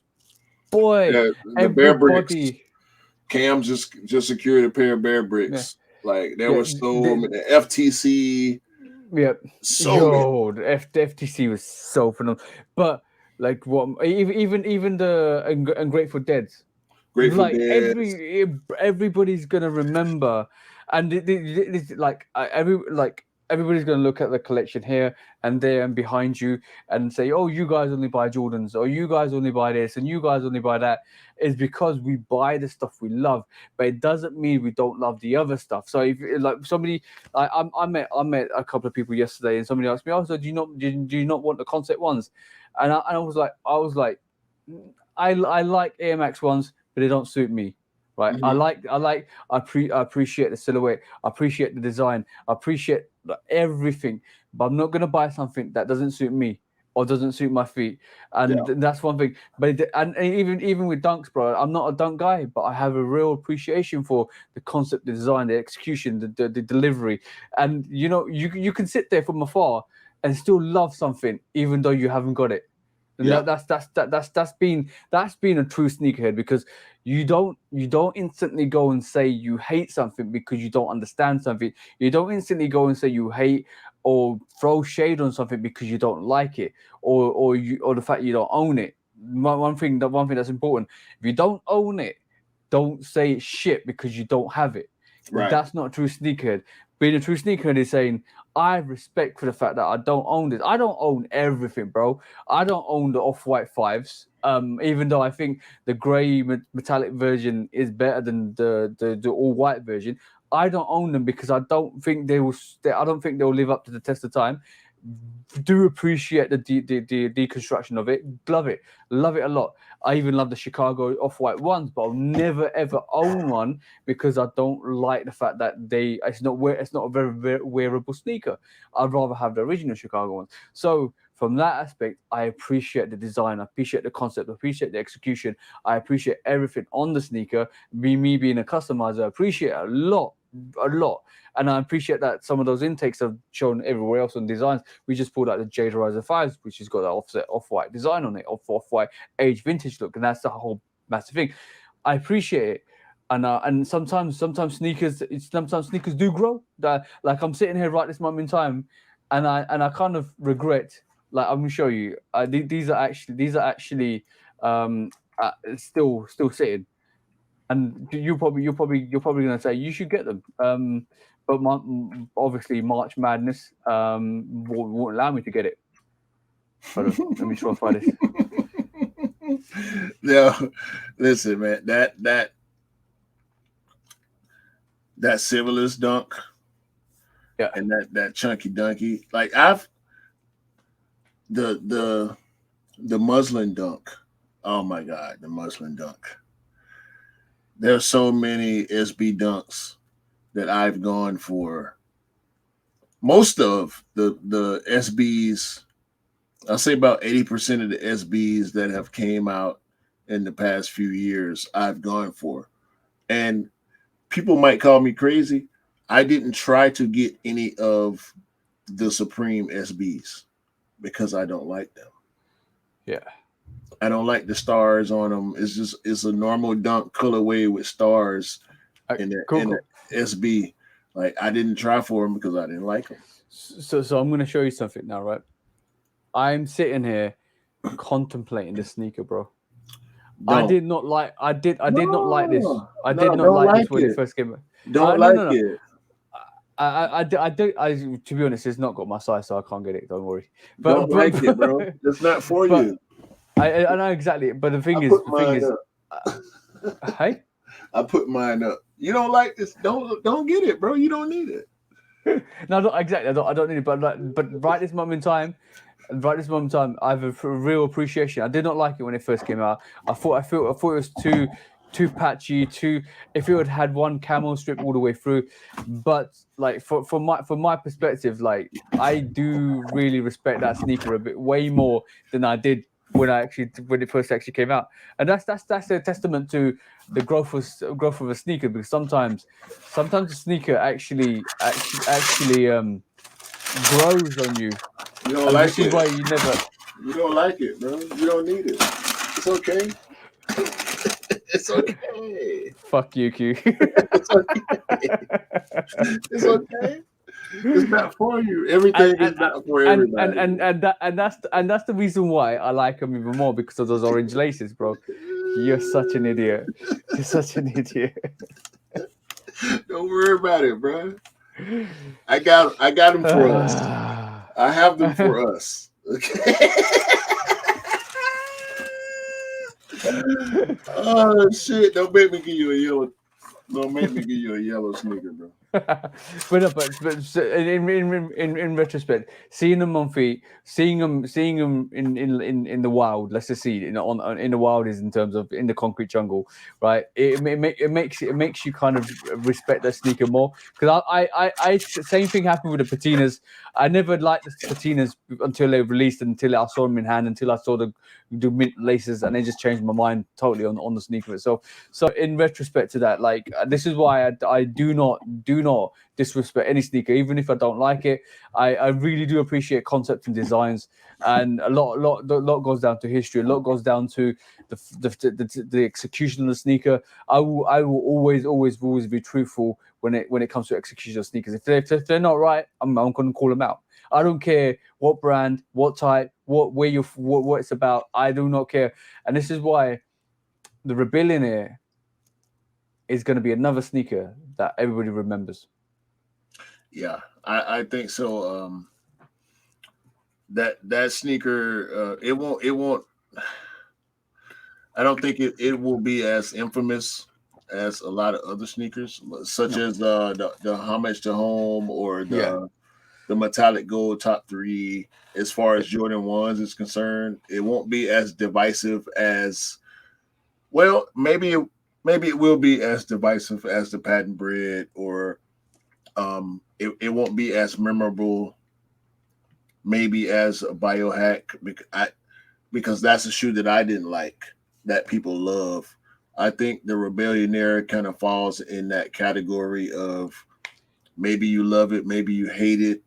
The release, the way the release happened, how many The Marmite. pairs. You heard of Marmite, yeah? Hmm.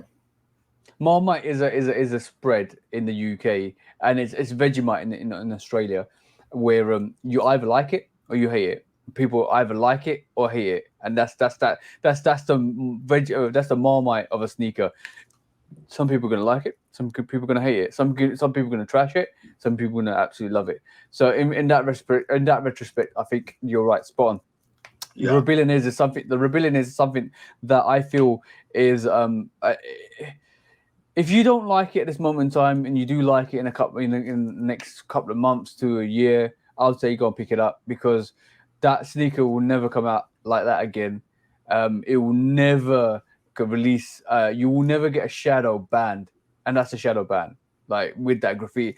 And I'm going to tell you just now: as soon as you put that sneaker on your feet and you rock it and you walk around with it, you are going. You all just be conscious. All eyes will be on you. Hmm. I feel the same way about the I'm on my year one. Yeah. A lot of people say it's too plain or the material. I don't like the material, the cracked But leather. the thing with the rebellion is one little thing with different with the rebellion is you can wear your Amamiya ones, and only true sneakerheads will understand and look at the Amamiya ones, right? With the rebellion air, there's another step to it. That's got writing all over it. That's a conversational opener. Like, people will come up to you and say, like the homage to home, like the homage to home. Yeah. People will come up to you and say, your sneakers are wow, what are those? They will say that. There will be a conversation opener, and trust me when I say this, just because it's got that graffiti on it, just because it's got that red band on the back of it, people will come and talk to you, or ask you, and people will look, because like with the Amamiya ones, beautiful sneaker, cracked level all the way through. But when you're walking around with it, people know will know, and people will look at it like, okay, that's the all white Jordan one. But but the thing is, with the rebellionaires, you got to you know, when you go out with the rebellionaires, there's graffiti on that. There's so much to that. People you don't see a sneaker with graffiti all over it every day. Nah, you don't. And it went under the casual radar. Yeah, Um, and you will never see a sneaker done 50-50 like this. And it literally, guys, like literally, this is stitched in, yeah, stitched in. This is not painted. And the special thing about this is that double stitching on that back tab is not there, because it's stitched in at the back throughout. And right. that's just a cover up, Yeah. that tag there. So when you rock this, and my girlfriend has rocked these, and she's had an old lady come up to her and ask her, "What are those?" What are Old lady, those? bro. Old lady, bro. Old lady, bro. Like, what are Yeah. those? Yeah, I can't imagine having to explain to an elderly person that don't know sneaker culture what's going on with that shoe. That's a long Yeah, conversation. that is a hell of a long conversation, but it's intriguing, and the leather on this is phenomenal. Look at the creasing on it. It's so beautiful. Show the inside of the tongue, the back of the tongue. Scarface. Excellent. That is that Excellent. is that is sneaker excellence right there. Yeah, and like, and I'm gonna say this: everybody remembers these. Everybody remembers these homage to homes, But because it went below the casual radar once yeah, again. because you have to be able to wear it. You have to like, it's like, I'm gonna say it's a pure. I would say it's a purest sneaker. It's a purist sneaker. Yeah. Because like if you understand what the homage to home is, and if you don't, guys, home and away, homage to home.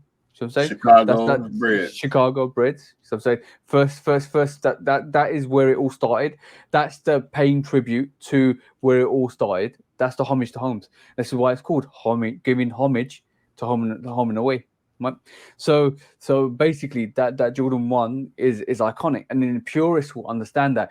Pure other casual sneakerheads will put, like we had the comments like bowling shoe, this shoe, that shoe, oh it's a clown shoe. We had that, but purists look at the sneaker and think, okay, cool, I understand what you're saying, but I still like it because I've got Chicago, got the bread, got stitched in, detailing, what is done perfectly, extended tongue, Scarface looking, bro. Like from that aspect, I loved it. I didn't really care what other people said about it. People are trashing the shit out of that, and now on reflection, everybody like, yo, the homies were dope. At the end of the day, that's what it's about. You Yeah. rock what you like because you buy what you like. Yeah, And bro. There's been occasions fuck what I- everybody look, else think. and I'm gonna show you. I'm gonna show you. Right, I pulled this out at the start of the podcast. Nobody likes these. Shit. They're sitting. They're sitting. They're Over sitting. there. They sold Over out there. over here. Well, if you want a pair, give me a shot. They're sitting. I walk into. I walked into Offspring the other day, or was it Offspring or Size 1 or 2 the other day, and picked this up. Literally picked this up off the shelf. Size 10. Can I have my size? Beautiful pair. Gorgeous, and I'm not disappointed. I will always keep the same energy, like you do, Q. Always keep the same energy. Always will wear what I like and what suits me, and that's the whole emphasis of be honest to yourself. Be honest to yourself. Like, will you wear it, and would you rock it? And that's the main thing. 100% main thing. Like, Yeah. And opinions change. Yep. Opinions change over time. You may start to dislike something that you liked before, and vice versa. It's cool, just as long as you're cool with the decisions that you make about what you purchase. Because the person that's walking around in Walmart shoes don't care about how we feel when we walk up in our expensive Nikes or Jordans or Yeezys or our Adidas collabs or our New Balance or whatever it is that you like. Everybody is entitled to their own opinion. Everybody should be able to have what they like, when they like it, why they like it, and that's all that matters. So no shade. I don't like Adidas. If you do, wear your Adidas. Yeah. That's And cool. by the way, my taste is like, my taste of sneakers is like constantly like all over the place. Like I will buy 5s, 1s, and all of that stuff. But once in a while, when they release stuff like this, Kyrie S1 hybrid, what the black. Okay. Literally, when they release stuff like this, my girlfriend does not like this sneaker. She calls it the tap dancing sneakers, right? But when they release a sneaker like this, and if you don't know this model, it's 2 or 3 That's the infused, the hybrid, exactly. It's 2 or 3 infused models on this to actually make this S1 hybrid, and then obviously it's got facts and figures all over this. Like this tag itself, look, bro, it's got like every single fact that you need from the sneaker, or the kind of design, synthetics, bro. It's dope, and it's got it's got statistics all over this as well from his playing career, and everybody like Velcro strap, bro. Like I do, and I have rocked this constantly, and you won't be able to tell because I always clean the soles. Well, you can. There's a bit of dirt there, but I rock this constantly. I love it. Like it's a very casual bang on feet, gone, but it's still a conversation opener because it's different. Nobody's rocking it, and I like that. Yeah, that's dope, man. I can't say nothing about that. I wouldn't buy it, but I can't knock it. It's a dope shoe. Yeah, exactly, and that's it. That's basically to the end of the podcast. Really, like the main thing is buy what you like, rock what you like, and always be honest with yourself. Because at the end of the day, if you keep following trends, if you keep following stuff that you don't, you just want to be in with the crowd, I would say as long as you like it and you love it, that's fine. But if you don't and you're just following it because other people are doing it, just try and find your identity. It might take some time to find your identity and grow with that and be unique. For sure. Yep. 100%. But end of the podcast, bro. Episode 11. 3 hours. 3 hours, 3.5, almost 3.5 hours. We gotta. Oh my god, I don't know what we gotta do. Well, okay. Let's next week's target. Next week's target is 2 hours to 2.5 hours maximum. We'll see because next week we're supposed to have a guest.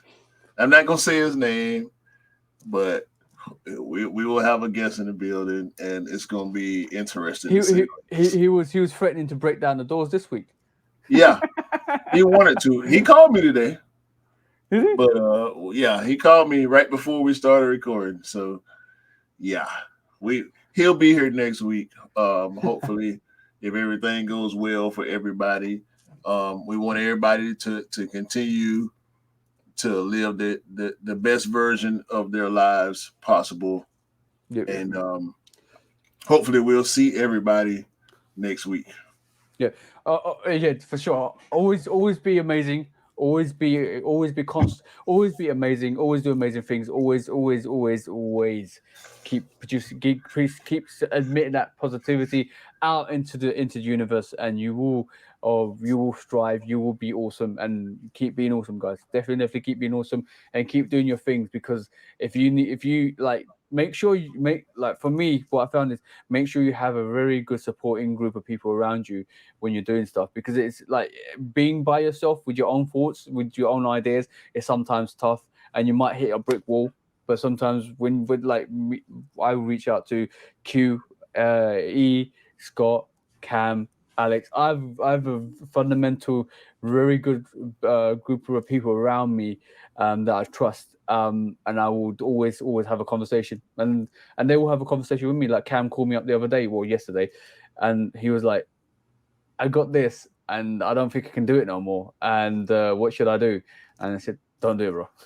Just don't, because it doesn't make sense. We be honest, just be honest, like, and that's what it is. And you got, at the end of the day, you got to live with yourself. So you just live to your integrity that you feel like is right for you. So on that, be supportive. Over to you, bro. So I think this was a great episode. We talked about a lot of stuff that we never talked about before, and we're gonna continue to do that moving forward.